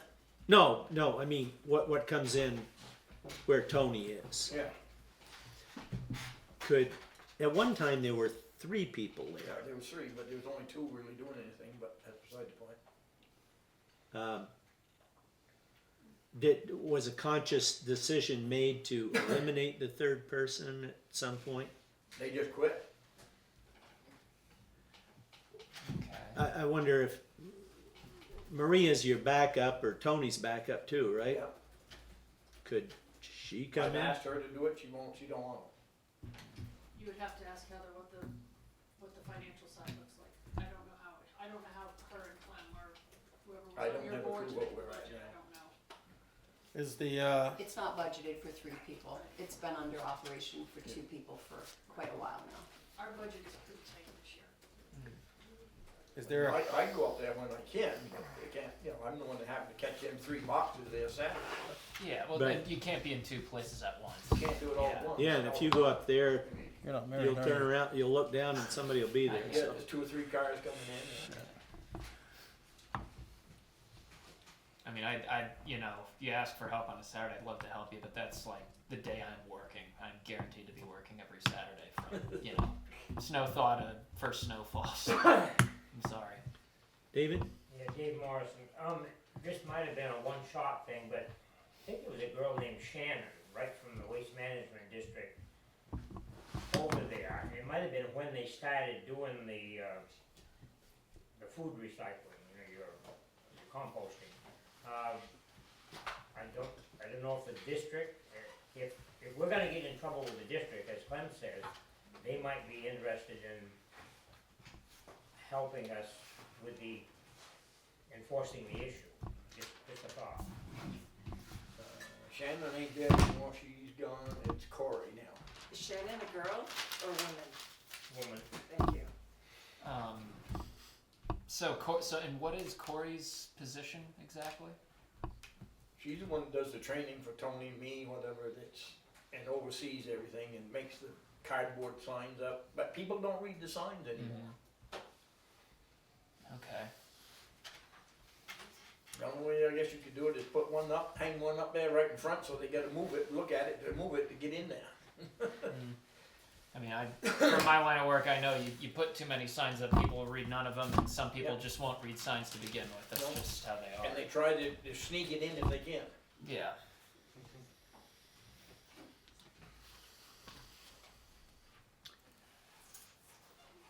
So Corey works for the Waste Management District. Yeah. Tony's tried to get hold of her for the last 2 weeks, and they can't seem to get together on times or anything to see if she can make up a big sign or something to set up there. But it wouldn't, Wouldn't amount to nothing. no, I don't think so. Also, Only- what is our relationship financially with the waste management district? Like, your budget is funded by the town, but where do they step in? Are they just a regulatory body, or are they actually providing funds for certain things? We pay for the recycling. Okay.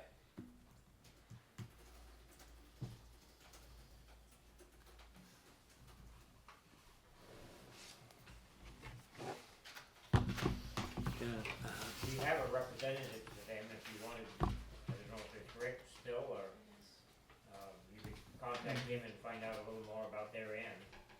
I'll reach out to him then. Sorry to interrupt your meeting, No, it's fine. but I forgot about it when I was. No, that's already happened once tonight. That's totally okay. That's totally okay. Glad we were able to discuss it. okay. So you're gonna contact Rick and see what you can find out? Yes. Okay. Back to road commissioner.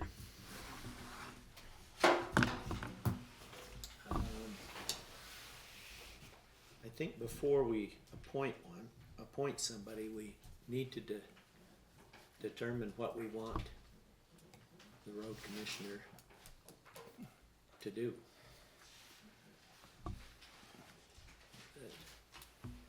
Well, I think the biggest need for, the greatest use, I should say, a town would have for the road commissioner is, a liaison, an interdepartmental liaison. You have the highway department, you've got the town office, you've got the fire department. We've already heard tonight about a case where the highway department and the fire department might have a collective issue on their hands. That was not, I see this primarily as, between the highway department and the town office. But clearly there's an opportunity for other interdepartmental, communication and coordination there as well. I think that's what this role is. It's not someone who needs to, oversee the foreman or the employees and make sure that the day-to-day stuff is getting done. It is. That's the foreman's job. That's what he's capable of. The commissioner should just be, if the foreman needs something from someone else in another town office, he lets the commissioner know and that takes it off of his plate. Vice versa, if the town office or the fire department needs something from the highway department, they go through the road commissioner. Dave? Dave Morrison, you posed the question of what you would require of this one individual. It's the same thing that whatever you have or haven't been doing collectively. So if you haven't been doing anything collectively, which you really didn't need, Jim's completely capable of being very independent. It's just a name. Will has talked about this a number of times over several months, that instead of having the whole board, the state says, this is the state, that you should have one, possibly two people designated as that liaison, or, but whatever you have or haven't been doing is really all you need going forward. What I was getting at is how much, what the board felt, I don't think it works well at all with just having the whole board doing it. Besides, it Agreed. doesn't meet state statute. But what I was getting at is exactly how much does the board want this person to be involved? As when the board is the road commissioner, basically our only, not our only, because Jim occasionally, as chair, occasionally he's called me in And we've talked about things, but, you know, it's just, other than that, it's just at these regular meetings that, between the select board and the road foreman. Kathy, you were, I think the road commissioner should be, alleviate some of the stuff so Jim can do his job as road foreman. Like, I believe if you need to contact an engineer, you should, someone on the board should be doing that as a road commissioner, as William said, as a go-between, something in the main office, something there. Jim is the road foreman, then you need to have a commissioner that, even if the employees, where we've lost 5 employees, if the employees have a complaint, they had one designated person that they could come if they had a complaint or something. And like going to the farm to do a thing, Jim has to take 2 hours out of his day, say, to go do something like that, when he could be out grading roads that need to be graded. Exactly. I think, the gravel, like when you wanna bid on a gravel or bid on a, work on a grant, the road commissioner should be doing some of that stuff and work with the road foreman and not have the road foreman doing all this. It's the same when you had the garage. You gave it to Jim, you wanted Jim to go get the bids, you wanted Jim to do the work on it. Jim doesn't have time for that kind of work. The road commissioner should be somebody, even if they fielded the phone calls from complaints and then met with Jim to work out a resolution as to what the problem is. I believe that's how it should be. It should be one board member who does it and is the designated person. And if I had a suggestion, I would suggest Ron. I know he's the board chairman, but Ron also has some highway experience from working his career with the state, and he knows people out there to contact. And that's my feeling how it should be. It shouldn't be a full-time job, maybe a couple hours a day or an hour a day, or not even that. You know, maybe a total of 5 hours a week is all it's gonna take, and it might not even be that many hours a week. But I think that's how I would see a road commissioner being. Yes, Jim does a great job, but Jim does not have time to do that. It's the same with the Barrett thing, you know, and all that other stuff. I think you need to have a liaison between the board and Jim, and it's designated to do that. I think we're mostly in agreement on that. The actual delineation of, you know, him offloading some of his things that he has, some of his duties he's assumed not necessarily have been assigned to him in his job description. I think that would be a good discussion for him and the road commissioner to have, based on what he feels the road commissioner could help him with, or things he feels he would be more efficient for him to do. I have a pretty good idea of what I do, what I can do, and I think that it is important that I have somebody that, when I need help with certain aspects of it, could make my job a lot easier if I had somebody there to pick up the slack that I don't have time for. What specifically aspects?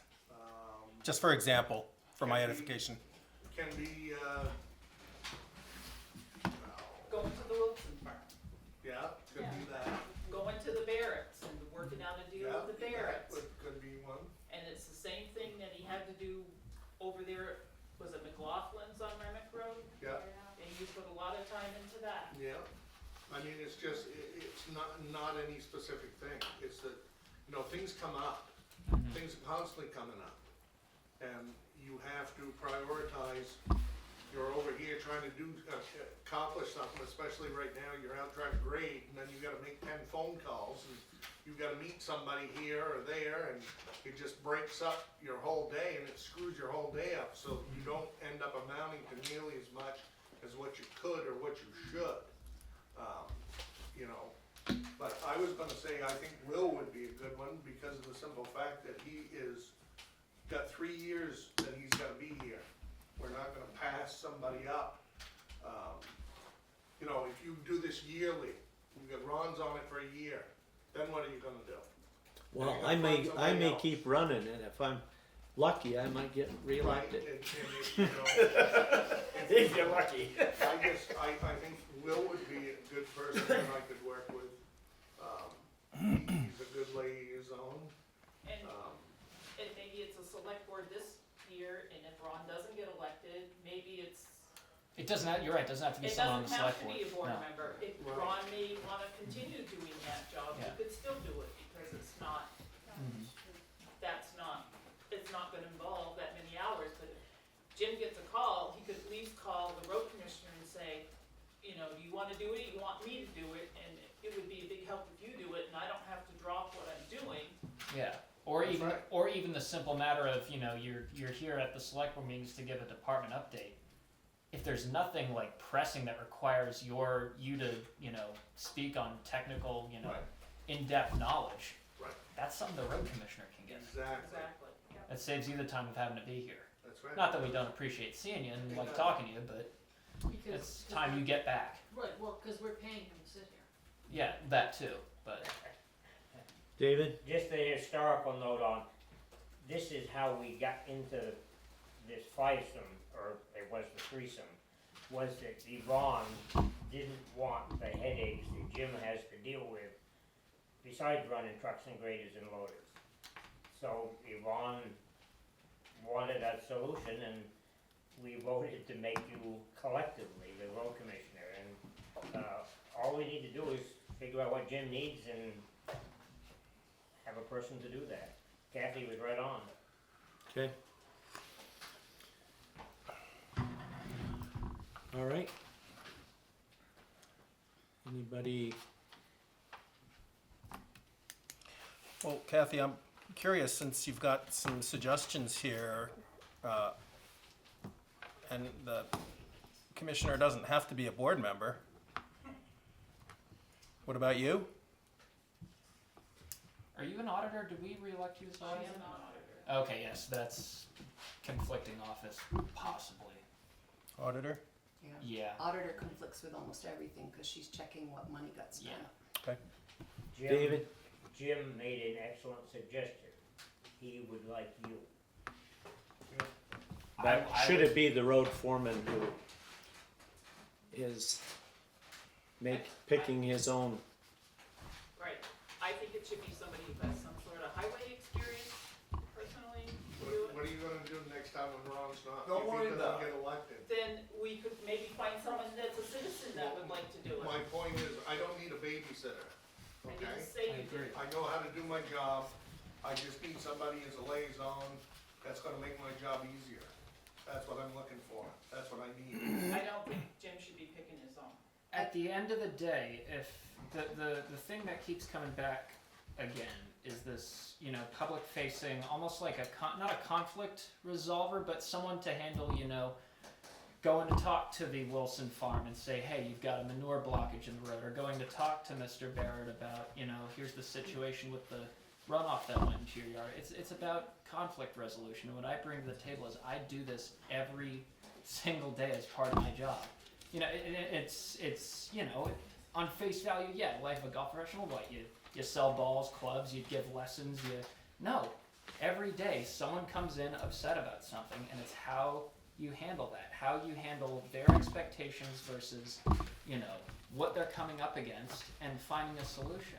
And on a similar note, I can completely sympathize with and empathize actually with Jim when he says, you know, you're in the middle of doing something, you get 10 phone calls, and all of a sudden you lose your train of thought. That's daily occurrence for me. There's nothing more frustrating than, you know, having to take your mind away from that. If I can, you know, give you some of that, you know, peace of mind and, you know, be able to not have your focus be so disrupted, I'd be more than happy to do that. And it's about conflict resolution skills. It's also about soft skills, people skills. I had had a funny situation just this afternoon. I was out in my driveway doing work, and someone came barreling down the road on a dirt bike. Nothing wrong with that. I hadn't seen them before.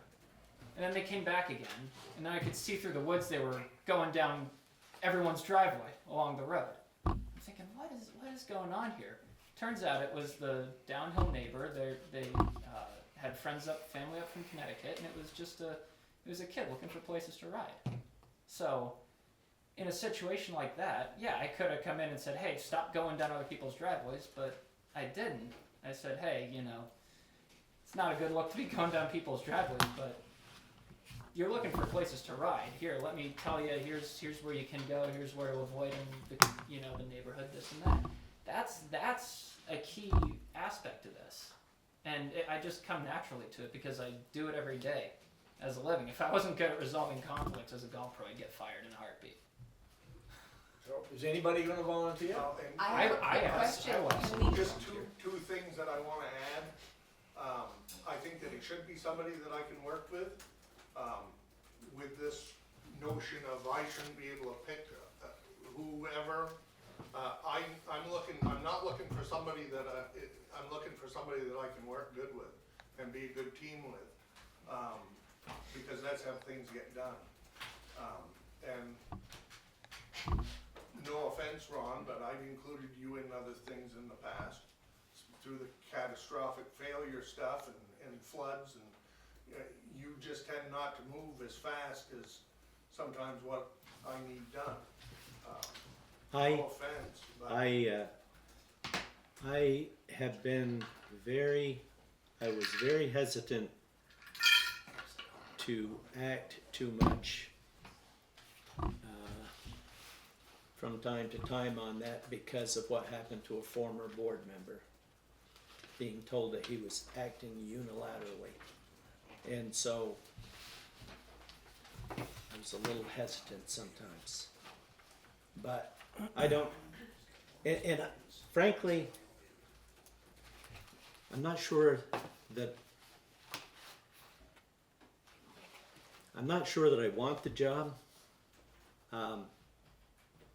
because being chair takes a lot of time. But no, not toot my own horn, but I do think I am the one most qualified to do it. Yeah, exactly.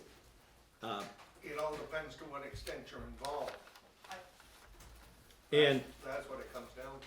but my other thing is, I'm not denying, Will is good at conflict resolution, but he does have a job. So if you call him and, are you going to be able to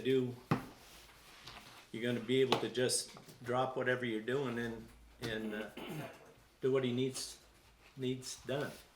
I mean, So make a motion and vote. I think the first thing we need to know is how many of the five of us are interested in the position. And I will say first, I am not. I am. I'm moderately. I am not. My full-time job would not warrant that.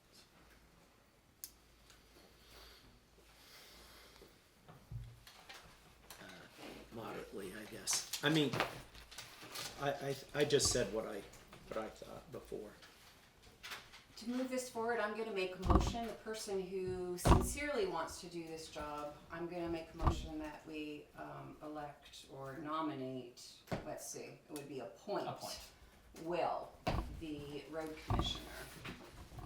Let's see if anybody seconds that. No seconds?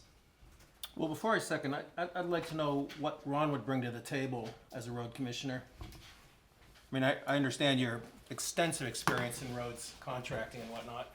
What else? That's about it. I mean, I did a lot of, as a construction section employee with the Agency of Transportation, I did a fair amount of conflict resolution I dealt with unhappy property owners. I dealt with unhappy motorists. I dealt with unhappy contractors, although sometimes I was the one who made them unhappy. So I from being an inspector, a resident engineer in charge of a project, finals engineer where I didn't have to deal with contractors on a daily basis, and I didn't have to as a regional engineer. I supervised those people who were out on the projects daily and contractors on an occasional basis. Yes, Mr. Keach? Yeah, I think Ron should be the man you guys are looking for, because he's got the experience, Will. He's been there, he knows what's going on with roads, bridges, water. He knows it all, he's been there. And nothing against you, Will, but One thing that's your man right there. Is there any technical expertise? I don't see what He's got it. technical expertise the road commissioner would need to have that the road foreman would not be able to explain to me. We Do need not to agree with determine, Yeah. oh, sorry, Kathy. I don't agree with that. What I think what is if it you there's- think I would be incapable because of if there were- learning in a matter of Because if months? there were bidding that needed to be done on the highway, or materials that needed to be looked at, that Ron has dealt with that kind of stuff in inspecting throughout the state. As has the road foreman presumably Well, dealt with I bidding mean, And he process. still would be with being on the select board. Right. It's not like. The road commissioner's But- not making any decisions that the But you're board out is of not town approving. all day, right? And if there's a decision that needs to be made and something to be looked at, Ron's in town, he's retired. And he can look at it versus you who works in Newport, and in the summer, you're extremely busy. My schedule is busy, but it's variable. I can make my own schedule. As the head professional, I can determine when I am and am not there. I have people to cover the shop for me. If something comes up, I can move things around. I just think you need someone with some sort of highway experience. It all depends on what we're looking for, and now we go back to the same thing that we just had a discussion on. Are we looking for a babysitter over me, or are we looking for somebody we need to define what we're looking for when we say road commissioner. Jim, my impression just from a couple of months now sitting on this board is that you don't need a babysitter. You know your job pretty damn well forward and backwards, and you don't need anybody looking over your shoulder to do the day-to-day stuff. And I think the entire board here agrees with that. So I think we're looking for ways we can make your job easier, the liaison, somebody who can communicate to other departments. That's right. I don't know if the person needs to have a contracting experience the way Ron does. I seriously don't know. I don't know. We had two people who were moderately interested in the position, and we had one person who was sincerely interested in the position. I made a motion. If it didn't get seconded, then the motion will fail. Is there a second for my motion to appoint Will as the road commissioner? Yeah, I guess I was out of order there. Sorry. And Ron, do you feel you have the time? I think the motion failed. I have the time. Just a question of whether I want to spend that much time between that and the chair. If you have two people, one who does want to spend that time and one who doesn't, then surely you wouldn't want the person who doesn't want to be there to handle the role. That could only cause problems. But I can't see. You may want to do it, but can I don't buy that you have How about time. It comes down to, there are people on this board who doubt me. And I get it. I'm young. I'm 28. When I shave, I look like I'm a junior at the academy. But I'm telling you right now, I would not be putting myself up if I thought I was going to fail. And how about we try it, and if he fails, the board can retract his It's a road one-year commission term, status. it's appointed every year. Yeah, well, to be clear, my hesitation is only in the wondering whether Ron brings something to the table that's necessary here. I agree. I'd be Wait, did you wanted to? My only question was, we don't have to have one person. We have two people that, well, three, that, or two somewhat want it, one that doesn't want it. Conflict management, I get that. I've dealt with that my entire life. But I also had family members that had experience with roads. And I know that that is so much more valuable than conflict management in this. No disrespect to that. Trust me, I've dealt with it. So I just, if we have two or three people that want to do it, why don't we let two or three people do it? Do we have to add one person?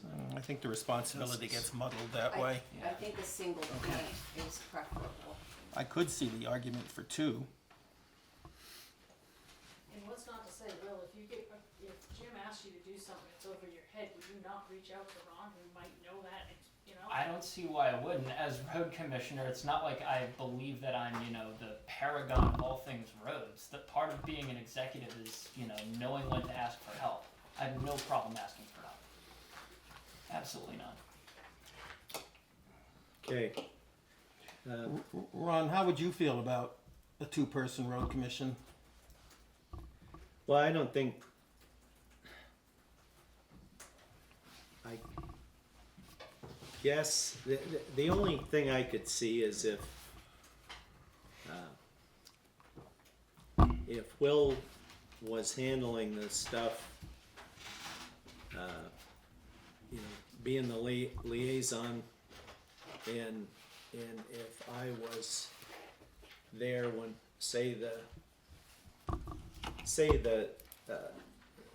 I realize we'll have an inspector, but just for an example, the Mad Brook Bridge replacement. We have our agreement with the engineering firm is they provide inspection. But I also am of the opinion that it wouldn't hurt to have somebody stop in there when it's going on, to look out for the town's interest too. Right, And that's where my experience right. might come in handy. And there's nothing saying that the board can't appoint you to oversee or stop in there. That's where your line of expertise is in bridge. And in that,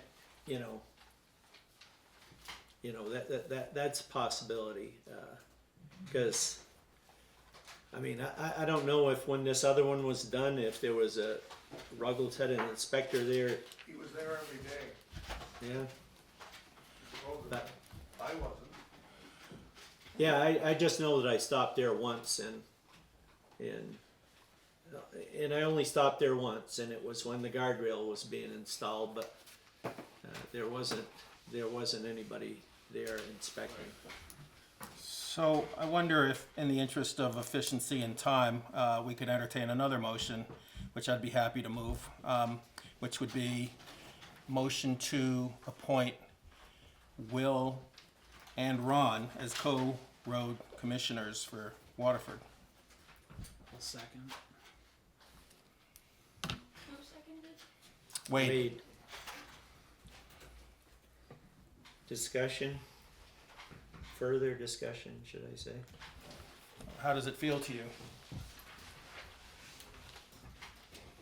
This would give you some of that And the two of you work it out, what Board. you're gonna do, or, authority that you felt you might have not had in the past, and you were accused of overstepping or acting unilaterally. No, I wasn't accused He of was it, not but accused. Well, it had been someone was. raised. Oh, okay, yeah, but you were worried about that.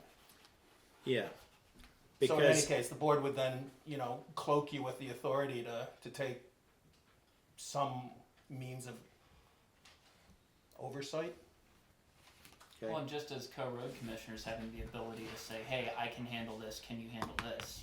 As long as the workload is getting shared equally, maybe not necessarily one person does one inspection, one does another, one handles certain tasks, one handles another. If the two believe that is an equitable share of the workload, I have no problem working with Ron. Well, I hear you saying you think this could work out. Yeah.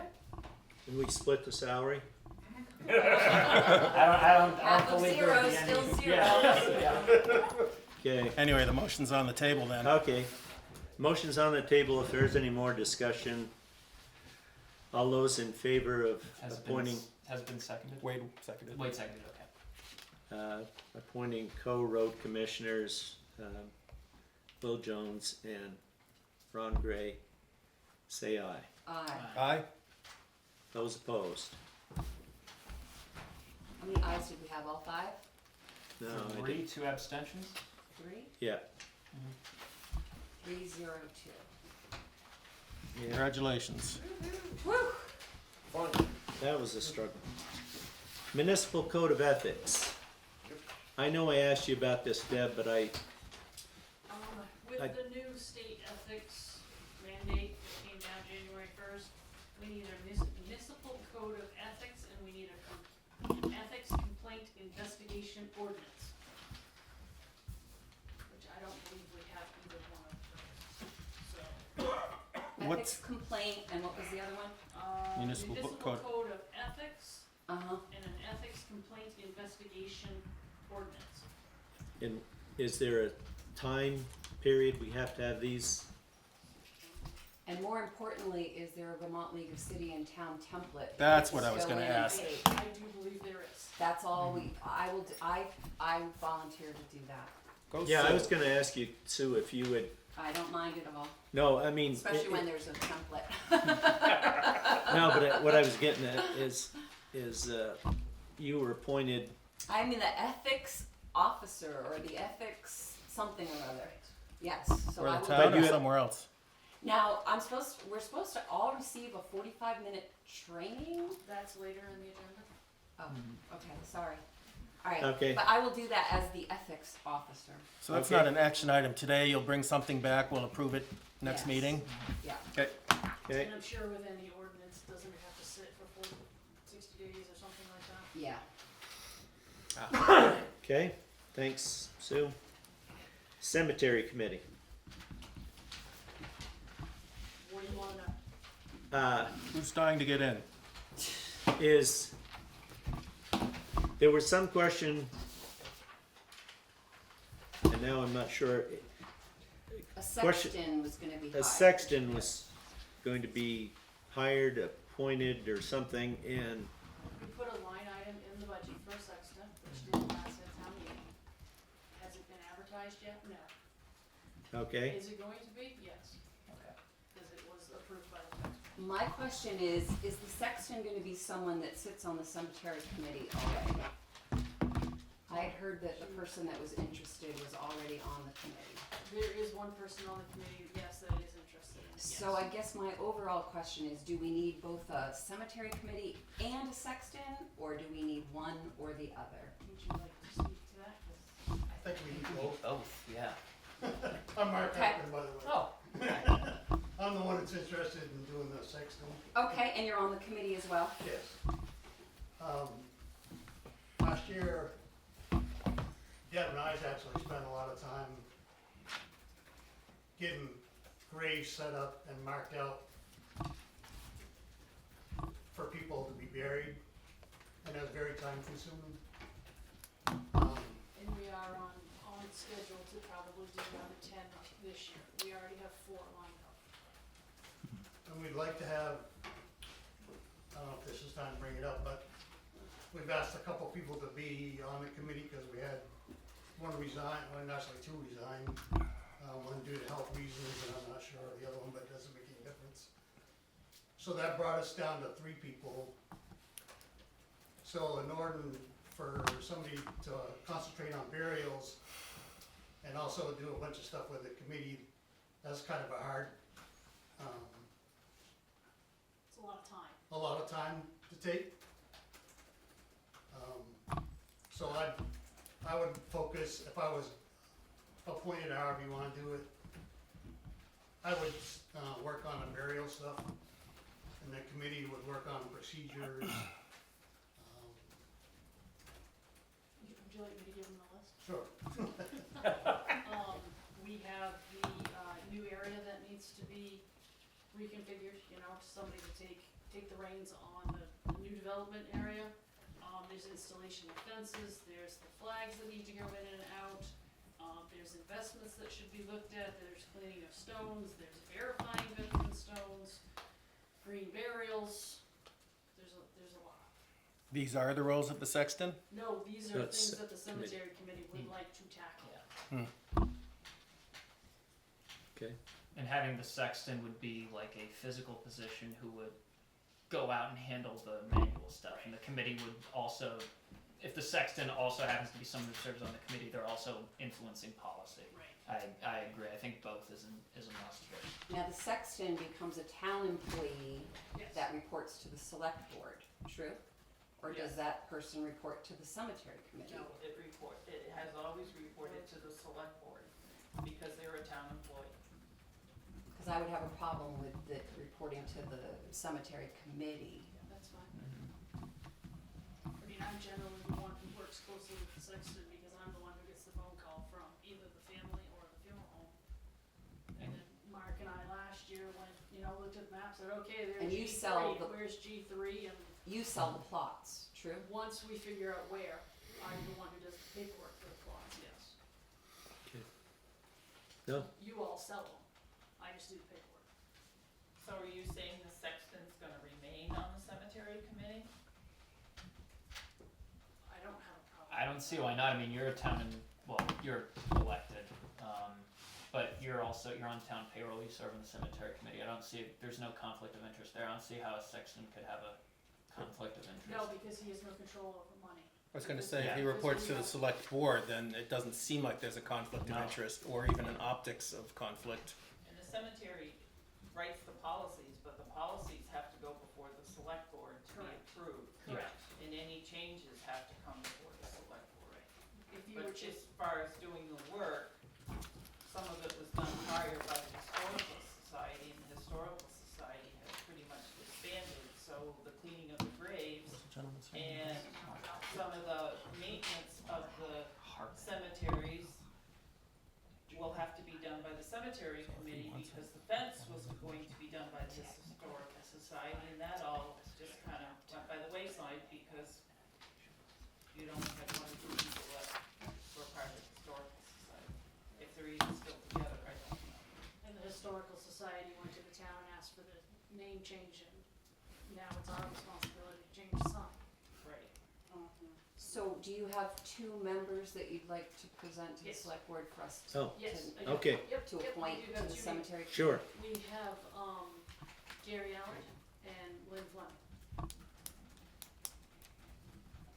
You said Lynn Fleming? Yes, Lyn, No E?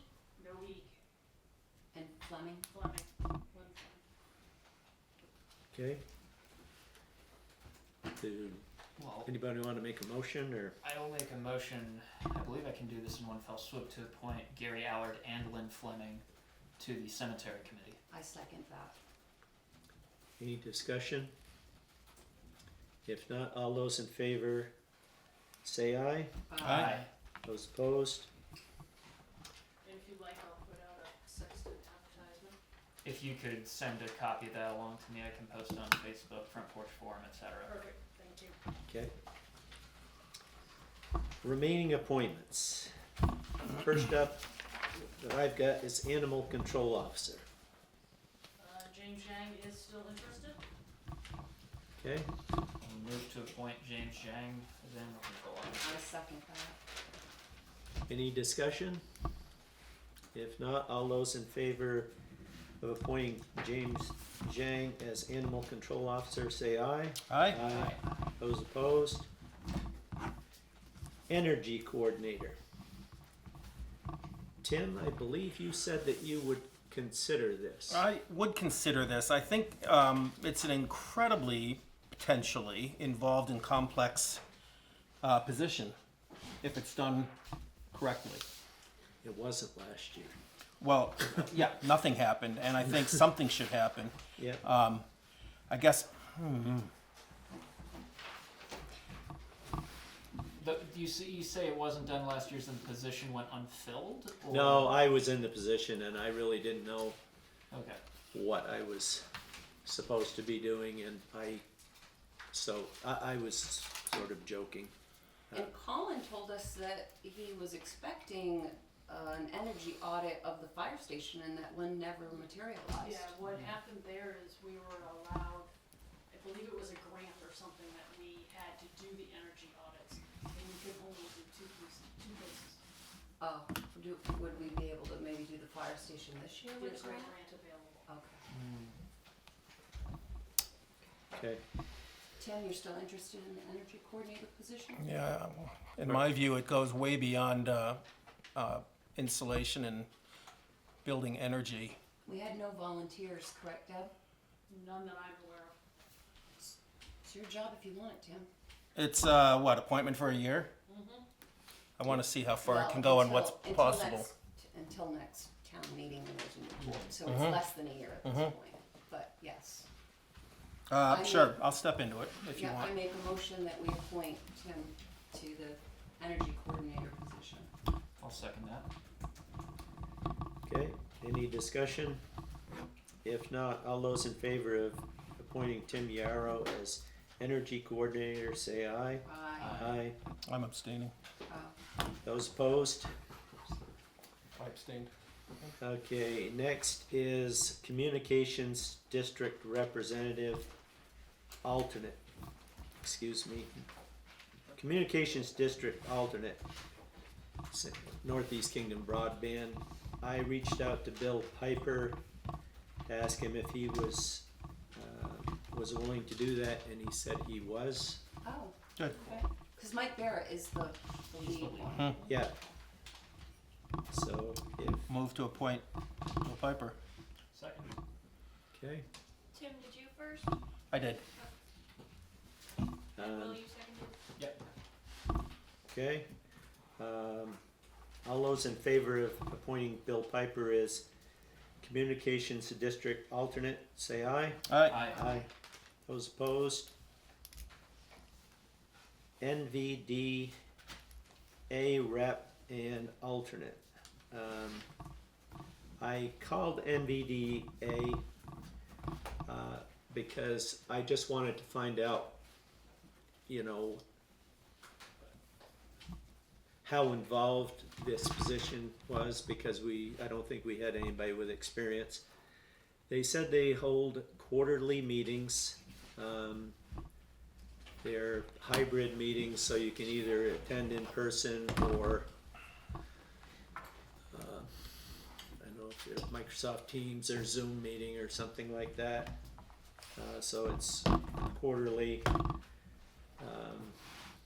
It doesn't have to be a select board member. I guess it has most of the time. Last year it was the alternate was a select board member, but Debbie Allard was the representative. Is anybody interested in serving either on the board or in the audience, or if Deb knows of anybody, I do not know. serving as NVDA rep?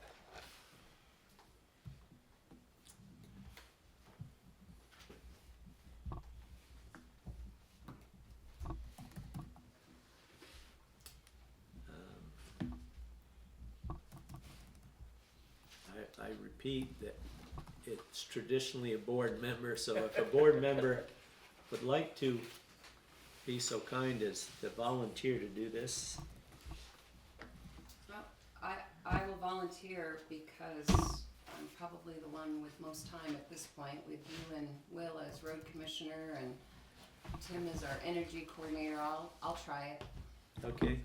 just Thanks. for this last year. Well, there's always another term. If there was someone who wanted to be rep, I would be the alternate, but if there's nobody, I'll be the rep. So I'll be Okay. the ethics officer and the NVDA rep, and Okay, have a motion? So moved. Seconded. Okay, all those in favor of Sue Hayes as our NVDA rep, say aye. Aye. Aye. I'll abstain. Those opposed? Now we need an alternate. Any volunteers? And the alternate only has to go if I don't, or do both the rep and the alternate go? I talked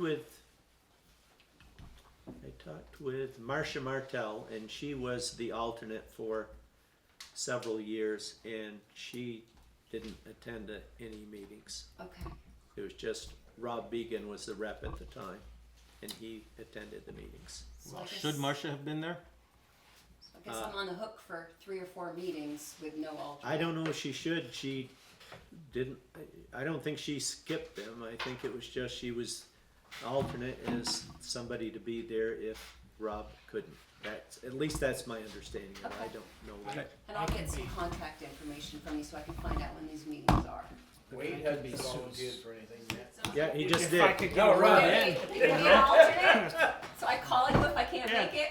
Yeah, I'll be an alternate. Okay. Now, if she calls you every quarter, Yeah. I'll know the number, right? okay. Do I have a motion? Move to nominate Wade Cochran as alternate. I second. All those in favor of appointing Wade Cochran as alternate NVDA rep, say aye. Aye. Those opposed? Okay. Wade noted he's abstaining. Development Review Board. I will- We You have, said- Priscilla Foster's name Yes. was was floated. given to us. I will move to nominate Priscilla Foster. I second that. Appoint, sorry, not nominate. Any discussion? If not, all those in favor of appointing Priscilla Foster to the DRB, say aye. Aye. Those opposed? Priscilla, are you good with that, your notification? What's that? Are you good with that, your notification, or would you like me to send you the Yep. formal one? Oh, That's fine. Are you Priscilla? And now I'm gonna go to dinner. Congratulations. Thank You should have- Thank you. you should have asked for a modification of the agenda to put that first, so you wouldn't have If to we'd have known you were supper here, for- we'd have asked for a Now you know I'm speech. committed. There you go. Thank you. Thank you. Nice meeting you. Okay. Congratulations. Planning Commission. Do we, wasn't any, We're short one person, I believe. Yeah. This one I don't believe we received anyone speaking up for.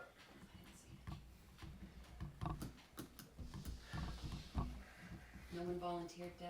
Not that I'm aware of. Me either. I didn't see anything. so do we keep, I think I can Beat post the that one out bushes. again.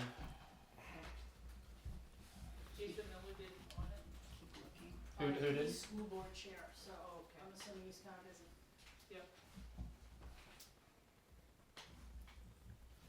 Second, we had to replace the Sorry, batteries in battery here. died. And I think we ought to put it on the record that we were not recording for some period of time, and we are now. No more than 5 minutes because I checked it at the last item. Where would you like me to begin? So that's 8:29. We're recording again. I would say just carry on. I would say We- carry on. Oh, Yeah. okay. And so, and of course, it was my opinion from the get-go that we should probably just rip the whole thing off and do it. That presents a problem though, and that would be, all right, while the roof is off, we need cover for all the tools and some of the equipment, I don't know, we got a lot of stuff down there. So we'd have to like rent a big tent or something, right? Something like that. And maybe, or, well, How about one of those pods? or a couple of pods, because you have desks and that kind of stuff, that should probably need, we have desks and a phone hookup. Well, it just depends on the decision on how much of the roof gets torn off. True. If you tear half the roof off, then half, of course, half the shop. will be- Right. So let's cross that bridge then when we get there, because, we need to do something about that, so make sure all that stuff is secure Right. and covered from the weather. Right. Okay, great. All right, so how do you want me to proceed? Question first. Sure. I hate to open a can of worms, but would these engineers be capable of saying, God, and I even hate to utter these words, but that building is not worth rehabilitating and should start from zero?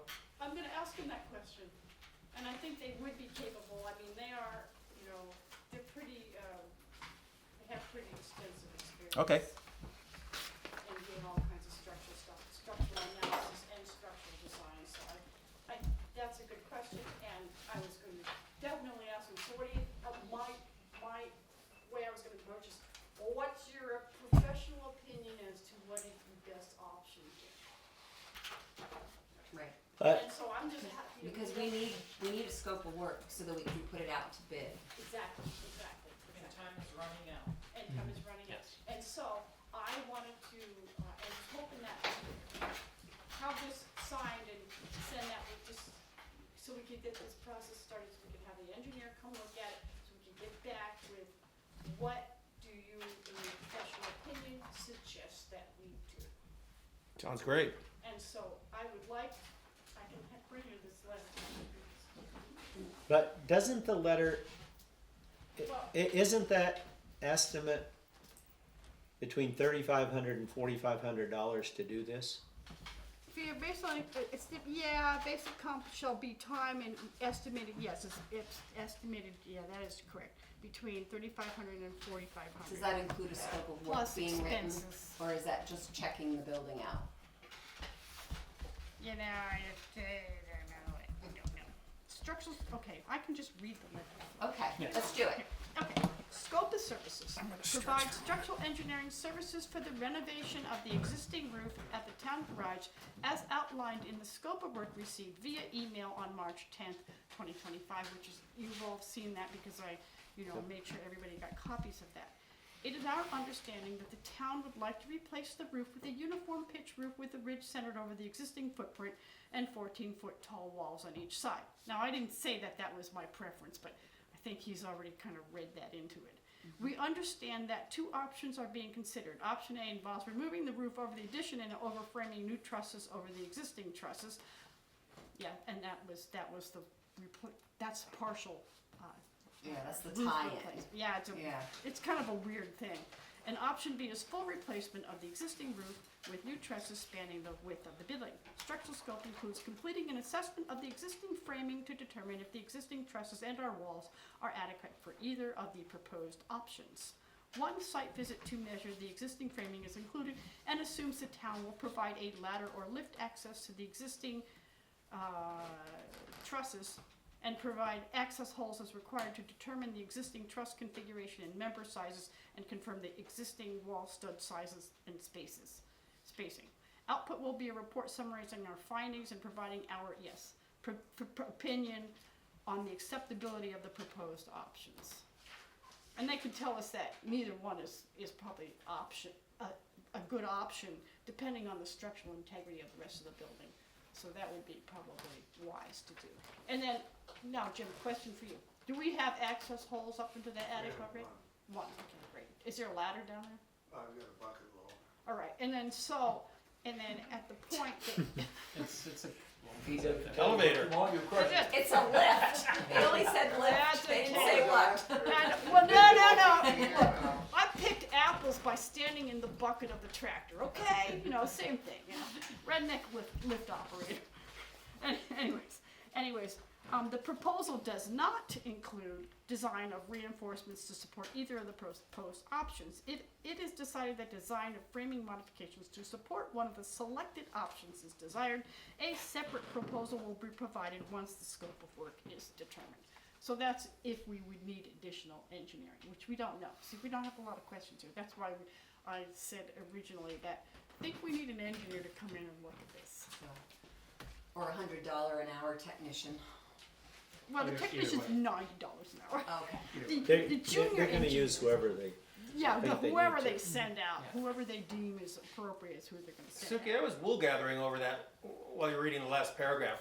What were their deliverables as part of this immediate process? Oh, you won't gather. You want to read it? I just I'd be read it happy out to, loud. yep. I thought I forwarded this to everybody. You did. Okay, Yeah, maybe you Just- remember. That was years ago.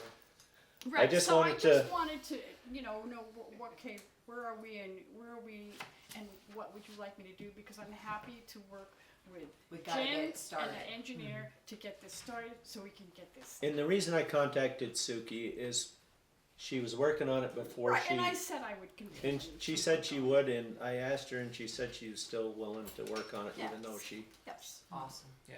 yes. and So- I guess if she's willing to do it, Yeah. that would be great. It's a question, And then if I will, if we do this and get him to come, the engineer to come, I'd like Jim to be there and maybe one board member too. Yeah. Road commissioners. Yeah. Since it's the highway department, I feel like that Yeah, makes yeah, sense. Okay. but, so the question is it worth it to hire the engineer to? Yes. Yes. Yes. Right. Especially we if have it's, to know what's if it's feasible. several $100,000, Yeah. that $3,000 or $4,000 is gonna look like money well spent. I don't see how we could proceed without doing this step. Exactly. If somebody disagrees, this is a good time to speak up. Well, This gets the I'm ball always rolling. trying to be frugal, but I would, Right. I would. Penny wise, pound foolish. Yeah, we don't Yeah. wanna be pound foolish, yeah, exactly. And so if that's the case, one of you will have to sign this and send this back to them. And then give him, my contact, you can give him my home phone, Yep. my home email.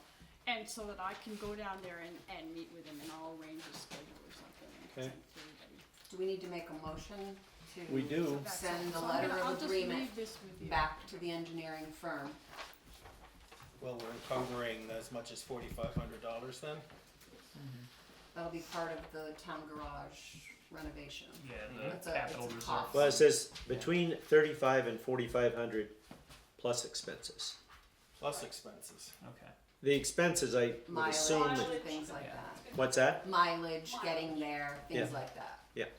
I would just ask out of respect for Heather if you just moved on to money that's being spent, Yep. so she knows, Yep. Right. Okay, does somebody wanna make a motion? I just did. Oh, you did. That we signed the letter of agreement authorizing the engineering firm to evaluate the structural integrity of the town garage. I will second that. For an amount not to exceed 4,500 plus incidental expenses? We're not gonna know what Yeah. that is gonna be, that's an estimate. For whatever the We have amount to pay is. what it is, whatever it is, we're gonna have to pay. And I seconded that. Is that the usual practice run? They estimate and could wildly overshoot? Well, I mean, it's like with Jim and the parts for the John Deere, like, You do the we best. won't know how long the labor is gonna be. We do the best we can, but it's not like we're gonna be off by an order of magnitude here. Yeah, I mean, I'm not familiar with design contracts, sell the house state. It was construction contracts and those were. Well, if that's the No, process. those could overrun too, because construction contracts, the state does were Everything unit can price, overrun. yeah. Well, I'm not gonna argue the point too much, but my experience in Hyde Park was not to exceed pricing. And we're usually pretty good coming in on budget, but if this is the way things run, so be it. Okay, so we have a motion and a second. Any further discussion? If Well, for not- further discussion, I'd still like to see a not to exceed price, but I understand the board doesn't feel that way. Well, you can move to amend the motion, I guess. I don't wanna see a not to exceed price on there because they might look at it and say, well, we don't know what we're gonna run into, so we're just not gonna show up. Yeah.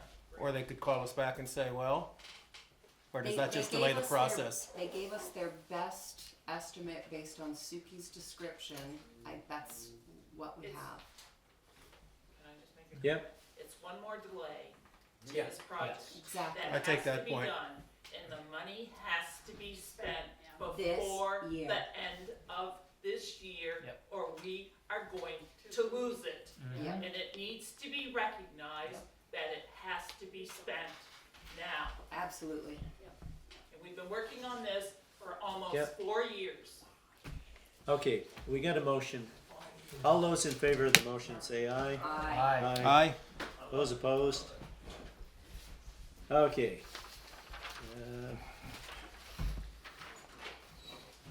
What's next? Oh. Priorities. Do we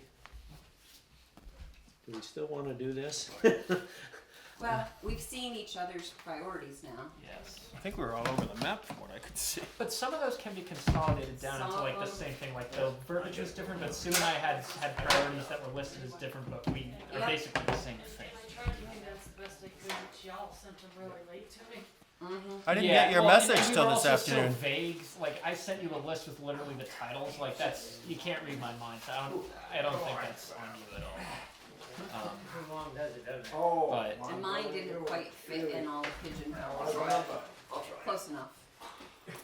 I mean, it looks like everybody's in agreement that town garage repairs Town garage. coverage Yes. is top priority. It's top priority. It's sheet 2. Yes, it's the 4-14 one. It, It's over there. Oh, it's gotta be Tim's, because Tim's is on. Yeah, DB 4-14. Where did you guys get this? I only saw it this afternoon. It was emailed to us. You were Half hour or requested to so send your before yours. priorities to me before the meeting. It was Yeah, I the last- can't- The last select board meeting, So I've been sitting on it all this time? yes. My bad. So all 5 of us had the town garage as number 1. That was Wait a easy. second. Why is this bringing up the one from last year? Cause there's two, You have there should be to, two you have to hit sheets. sheet 2. Oh, sheet 2. Oh, yep. Yep. Duh. Sorry, I was trying to keep them together. All good. All good. Easier for me. I appreciated seeing last year's sheet as well.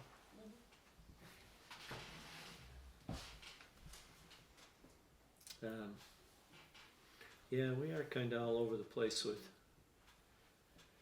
town policy ordinance review. 2026 budget level funding. Yeah, that's what Looks I'm like seeing. there's A couple of us there, 3 of us there. I mean, some of So- these are. so some of you had like health insurance and some of them had budget, and I kinda put them together because health insurance is in the budget. Mhm. And I know, Sue, you want a level fund, but it's really hard to level fund if your health insurance goes up 15%.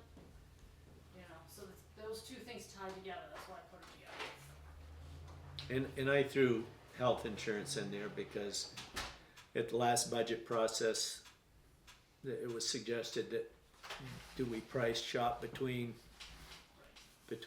different companies and, 'Cause if you're gonna, but at that point, it was a little late to, right, if you're gonna price shop, you need to start in July. we gotta start. So that's why I threw that in there. The hiring and retaining town employees, if you move mine up there, that's 3 of us on that one. If you move the one that's second to the 2. bottom, Hiring, retaining. Yeah, yes. So if you that. move that up, that's 3 of us on that. Yeah, you've got So a we've 2, a got- 3, and a 3. So that seems to be priority number 2 based on what I'm seeing. After that, we have the policy ordinance review as number 3. And then the Tim, Sue, Right, Ron. but I level didn't funding. say town policy ordinance review, I said, give Pers- Hannah the website permission so that we can cut a step in Right, the so if I could process. speak to that, have you looked at the hiring agreement that we have with him? No. No. Where do we find that? I have, Okay, The hiring agreement with who? with Hannah. with him. Okay. So Hannah was hired in September of 23. Okay, And on it, the duties that were listed were attending meetings of each board, so as you know, there's like 4 of them. Post agendas, dates, time, compile meeting minutes, and post them to appropriate locations. My question would be is if that's what the board wanted Hannah to do, is to post them to the website, mm-hmm, why didn't Mike Barrett teach her how to do that in 2023? Was there a reason behind it? I don't. just that we were so overloaded with everything else, probably, because we definitely put her posting agendas and posting minutes in her job description. Right. So I understand the frustration of meeting minutes not getting posted in a timely fashion. As Gavin's supervisor, that falls under me. And I know he's been confused because he's reached out to me. He goes, I was told to post a meeting, minutes, agenda, whatever, and then someone wanted to make a revision. And then Gavin might not have gotten those revisions, or it came through in the same email, but he didn't know they were there because the subject line made no reference to. Right. Because I know when I send Gavin things, I am very explicit. Right, and that's why it makes sense for her to post the minutes. Right, but let me just finish this. But like I'll write, town government, select board, agenda needs to be posted by this date. Gavin only works for us 5 hours a month. Okay. He's a full-time college student with a life of a 19-year-old. Which makes my point for me, that Yes. Right, Hannah but- should directly post. But one, I don't know who's gonna be able to teach Hannah to do it because of everybody's schedules. There had also been conversation about Hannah putting things on YouTube. And Hannah, we've had that conversation. She does not have the software to take that recording and turn it into whatever it is to put on the YouTube channel. And if I may revert to one of my words so to speak, priorities, to revert back to one of my priorities was live streaming on YouTube. That is going to become moot after this meeting because I would have had it for this meeting, but YouTube surprised me with, hey, you have to wait 24 hours once you actually click live stream for the first time. I clicked that button at 9:50 this morning thinking, oh, I can just test this before the meeting. So then that's gonna be a Will thing, not a Hannah. Yes. Correct? Because it will automatically get posted once the stream ends. Keep it in mind when you decide to go with the owl full time, you have all those other boards to educate, Yes. because it's not just Selectboard. So are you gonna attend all the other ones? Well, so the boards there would be. I meant it would become moot in terms of having to have the software to transfer recording into the video. Right, live, I can do that. Yeah. Okay. I can give you the login info. Cool. And actually why don't we do that once we leave for executive session? That way I can actually give you the verification code because it's going to come to my email. You guys can invite me into the executive session, just so you know. Oh, we That's can? always Okay. a choice. Yeah. Well, that way you can just go Yeah. home. Go home. Do what you gotta do. Would love to have dinner, that would be cool. Yes. Yes. Same. So. So, I'm not in favor of releasing Gavin from 90% of his work. Well, and also I feel like because the recordings are like not the most easily digestible format once they're transition to video, once we transition a live stream, people will be seeing that live who otherwise wouldn't be, one. Two, they'll be able to go back and watch the whole thing, which granted that's possibly up of 3 hours as I look at my watch that they'd have to sift through. But you can like timestamp stuff like these things once you're done going live, right? You can timestamp these and have like the little divider lines on the thing to say, hey, this is when this is discussed, and they can just watch it. So. But the law we've been violating Yes. is the 5-day posting of the meeting minutes and the agenda posting before Yes. our meeting. Yeah. And it doesn't make sense to add another step and another person to that process. It just doesn't. We haven't been violating the posting. No, this is. Yes, this- we not have. as- Not as No, much we as you haven't. think. No. Well, no. we 48 just got hours. the email from Kathy Hodgson that it was 5 days and the. That was minutes. That was minutes. Minutes, The that's what I thought. agendas only happened Yeah. once last year, and it was a. In the weird minutes, I thing. think truly was, there was a correction that needed to be made. Gavin was waiting for somebody to say they've been fixed, here's the new revision.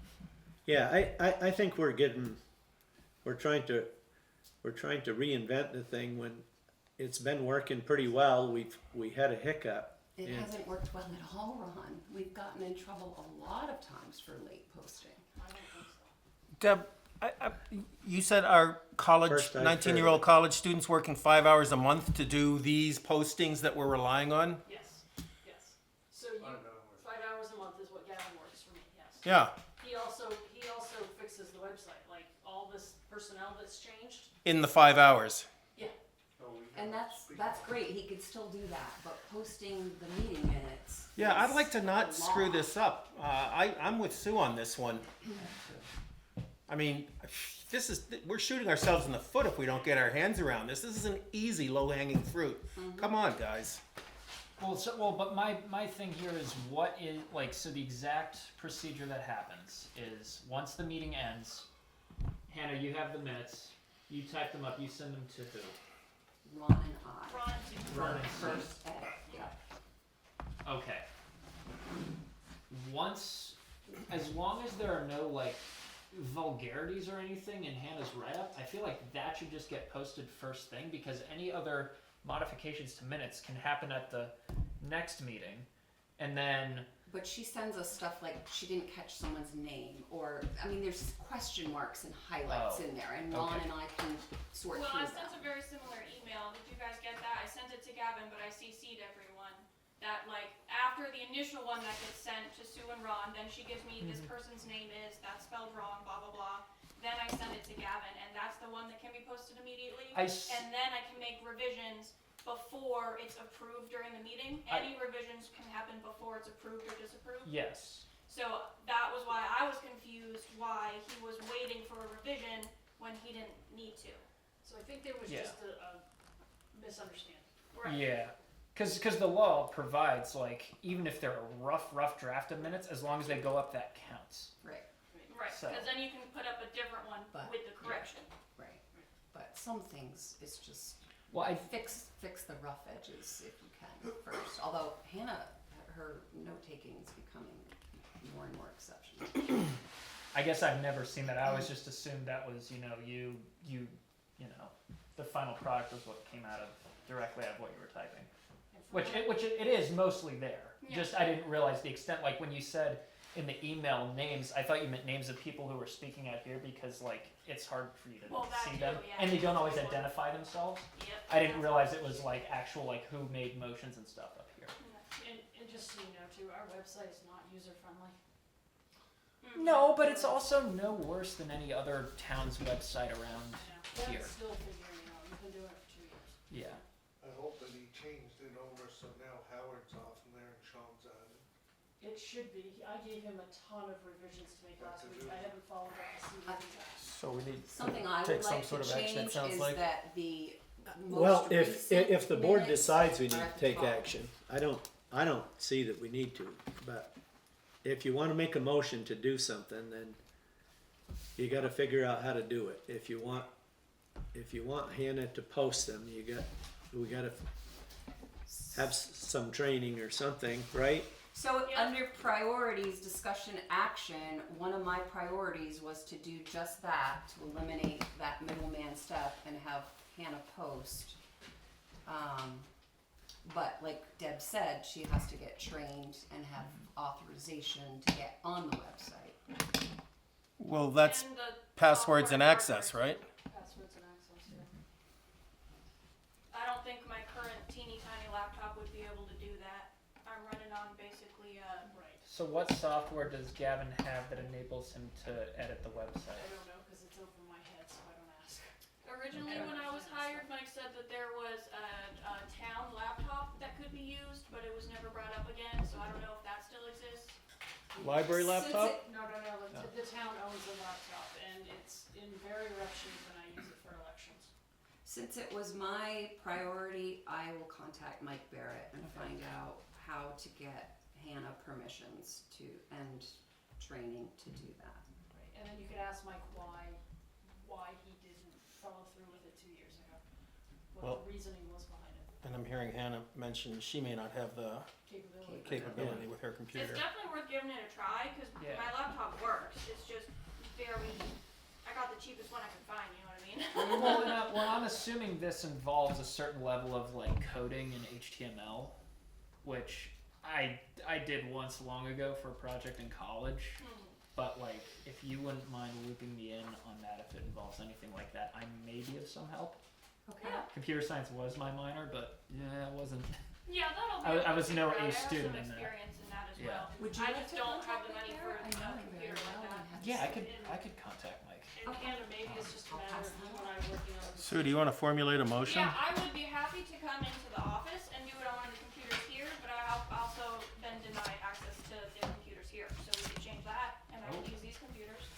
Yeah. My motion was gonna be that we get Hannah permissions to post agendas and meeting minutes of all the boards that she prepares agendas and meeting minutes for. Get her permissions to post them directly to the website. But I don't think you can make that motion until you figure out Don't- Yeah, go ahead. figure out the tweaking, figuring out what's required to do that. Yeah, Yeah. shouldn't So we that's why wait for we're the, gonna contact Mike Barrett. So I say table the motion until we have some clarification Yeah, I agree. and bring it up again. okay, do we need to have any more discussion on priorities?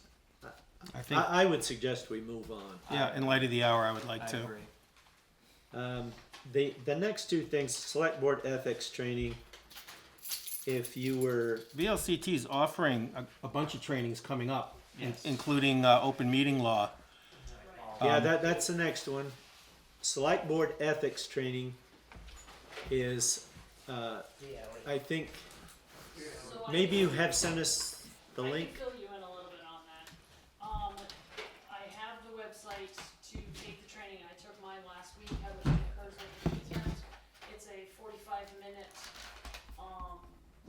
YouTube video, I think is what it is. And at the end, it'll ask you for your information and a space of email address of somebody that you would like to add as an additional municipal contact. That's where you'll put my email address in, because I have to keep track of who's taken ethics and who hasn't. It's a 3-year training. Every 3 years you have to take the training. So I need to keep And you have to take it if you were in office as of January 1st, you have to take it by September 25th. And if you are new to the board, which would be waiting, All of us, except for Sue. you have 120 days. Oh, true. Do my 4 hours of ethics yearly count that I take for law?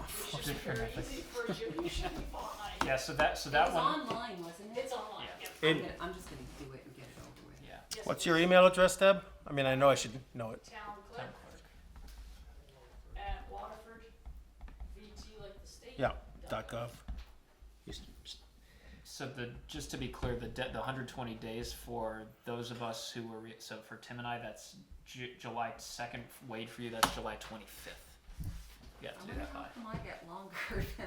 yeah, it doesn't, Because you're special. Because you're Because we're incumbent. old? because Yeah. we're already ethical. So then my other question is going to be, ethics liaison. Sue, will you be reaching out to advisory budget committee members, auditors, tax collector, department heads?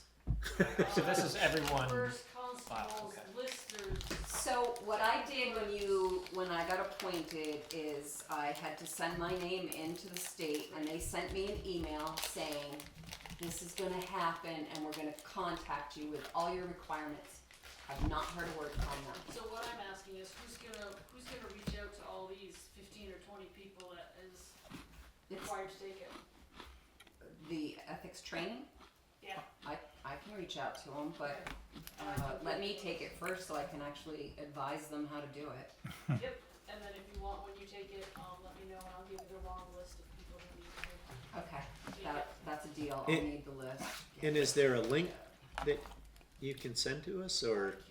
Would you like me to email? it? Please. Yes, that would be great. Yes. Can you do the same for the open meeting law training? So the open meeting launch, are we on to that? It's like a day Yeah, I guess we are. I thought it was Randolph. Tim's anxious to get Well, onto you it, can- so. 45 We minutes. also have a remote one. Sorry, I didn't mean to jump the agenda. On Wednesday, 10 a.m. Open meeting law training that VLCT is offering on Wednesday is not the one that the state requires. Oh, lovely. But I would strongly suggest you to take it.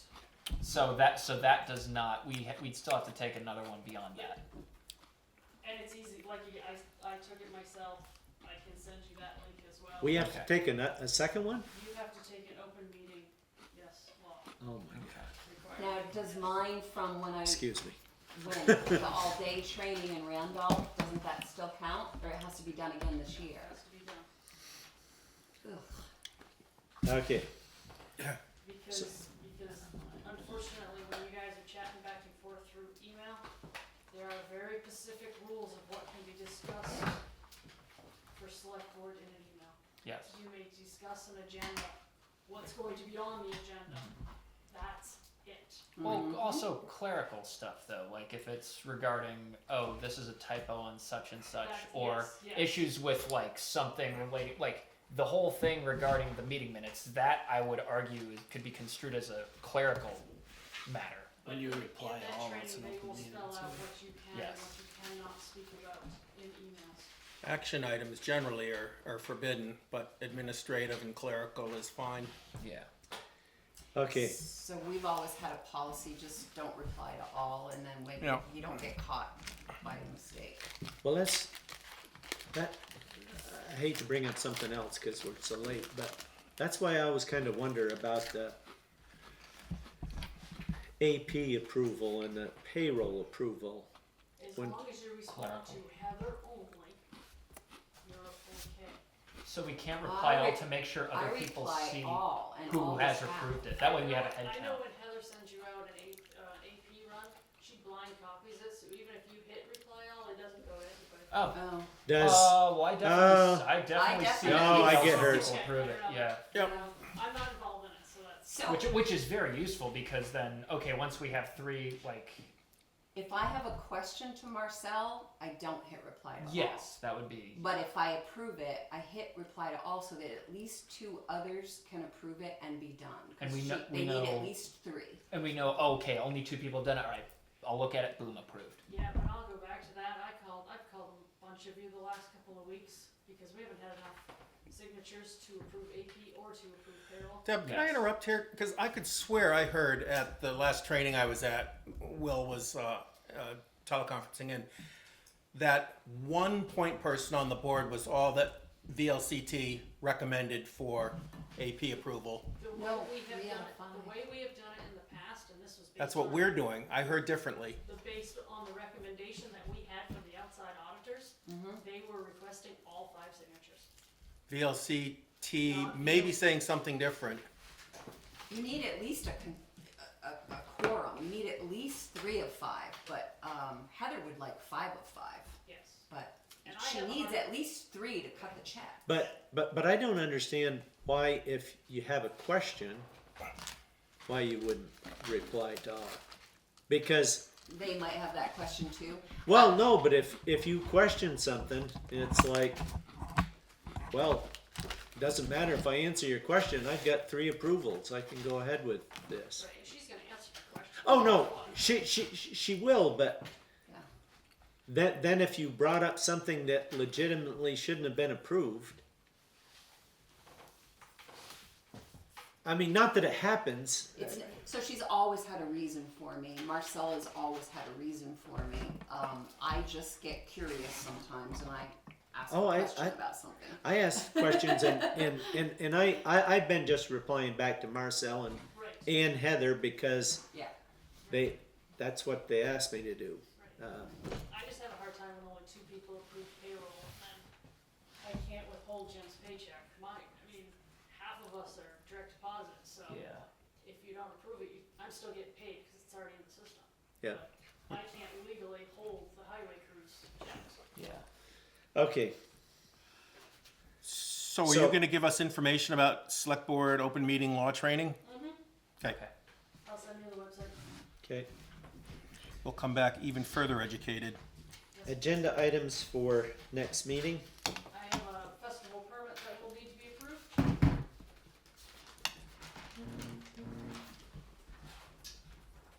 Ron? Yes. Dave Morrison.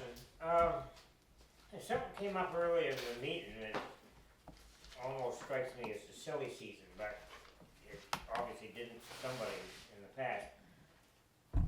If I understood it correctly, Sue abstained from something because of some distant, in the past, relationship to Jim, and because you and Clem had the same last name, I don't know if there's any We're Also, cousins. your cousins, I think you should have a discussion and just forget all about that. Kathy had to resign when Warner became a selectman because she in effect had been auditing her husband's books. And that's a state That law. was against the state. Yeah. And a selectman cannot be an auditor, same reason. Yes. But for whatever connection there is, cousin, come on, in Victory, there's so few people that they're tripping over each other in the offices. I think you ought to have a discussion and vote to forget that remote connection. So- There's so few of us, and you're willing to put in your time. I guess it has to do with evaluations, or you didn't and you didn't. Performance evaluations. Come on, that's garbage. So the thing when Tim and I and whoever else was on it were at that select board essentials meeting during the Q&A at one point. It was when they were talking about ethics and the conflict of interest segment. I don't know if you remember the crazy hypothetical I threw out, but they basically said that what it comes down to is there's, if there's the appearance of a conflict, you should recuse yourself, but if it ever affects quorum, then you can basically say, okay, this is ridiculous, this affects quorum, we have to make a decision, we're gonna vote. So, if it doesn't affect quorum, then, Also, I I just think checked, we need you all I in on checked- everything. I checked with VLCT Yeah. on my relationship with Jim, and ex-in-laws are not family. So Jim and I are not related. However, I did recuse myself because there were at least 3 board members of the 5 of us that thought that I should. And I have never not discussed something to do with the highway department behind closed doors in executive session. I feel I can say anything. I'm not related to Jim, and I can talk about the highway department, but then the appearance of conflict, I did not do his performance evaluation. That's But why I don't feel the way that Kathy thought that I should.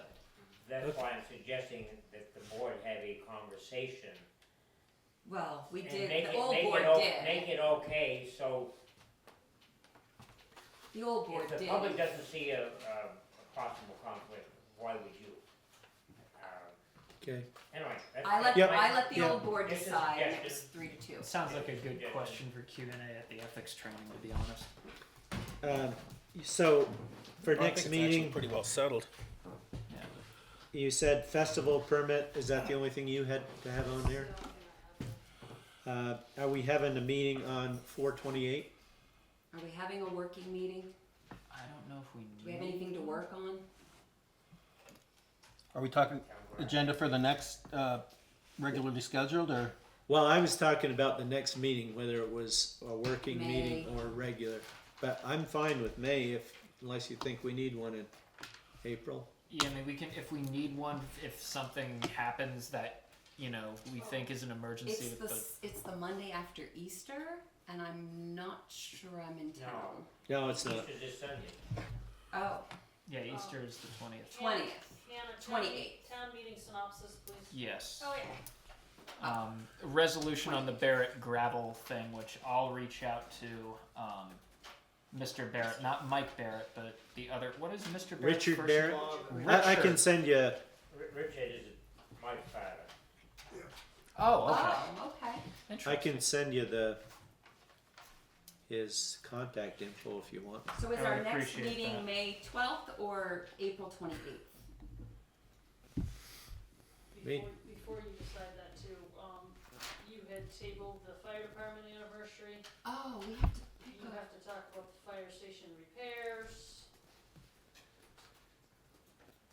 We also have to hire a road crew member for Jim. You gotta hire somebody. Thought we're doing that tonight. Oh, Mm. I don't know. Well, just a thought on whether you have a meeting, Dave Morrison here, and, as long as tonight's meeting went, you might be better served to have a shorter agenda Yeah. and have more meetings. Well, I agree with that to some We degree. used to call but- it a working meeting, Dave, and it wasn't for citizens' concerns, and it wasn't for all of the other stuff. It was for us to do work, and I don't think at this point we have selected some things to work on. And then Sue, I don't know how quickly you can put the ethics policies together.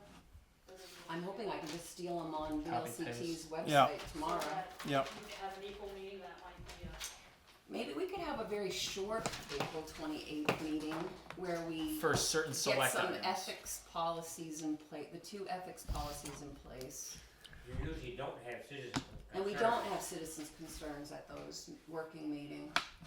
But there's no such thing as a short meeting. Ugh.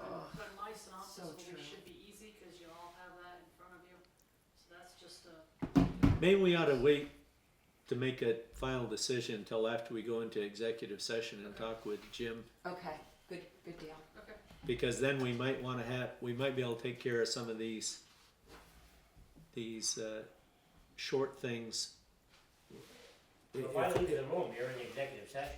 No, because I'm leaving. Good night, all. Good night, Good Dave. Good night, Dave. Thanks for listening. Well, the issue of Jim Hayes' retirement benefits matter is still hanging out there, and I don't know if that's something you want to take up. Tonight was. No, tonight's the hiring. I won't be here from the 25th through the 10th or 11th. Well, to cut to the Okay, chase, so- you sounded eager to make this hire so our choices don't get snatched up by other towns. Yeah. And Yeah. I feel that urgency as well, Me too. if it's your urgency. Me too. Okay, But I still want to know when we're going to address the retirement issue. That's an executive session thing. It is, It's but not executive tonight. Session May Oh, 12th, then maybe? are you saying you wanna do an executive session the next meeting? We May could 12th. if everybody agrees. May 12th. I'm on board with that. Okay? Because even if we have a meeting on April 28th, I don't want to do executive session on I that agree. day. I want to do Like I said, emergency work only. I'm sorry, Jim? I said I will be back for the May 12th one. Yes. Yeah. Yeah. okay. Okay. Can I get a I motion make a to, motion that we enter executive session. Second. all those in favor say aye. Aye. Aye. Executive Dispose. session was entered at 9:13 p.m. That's the wrong button.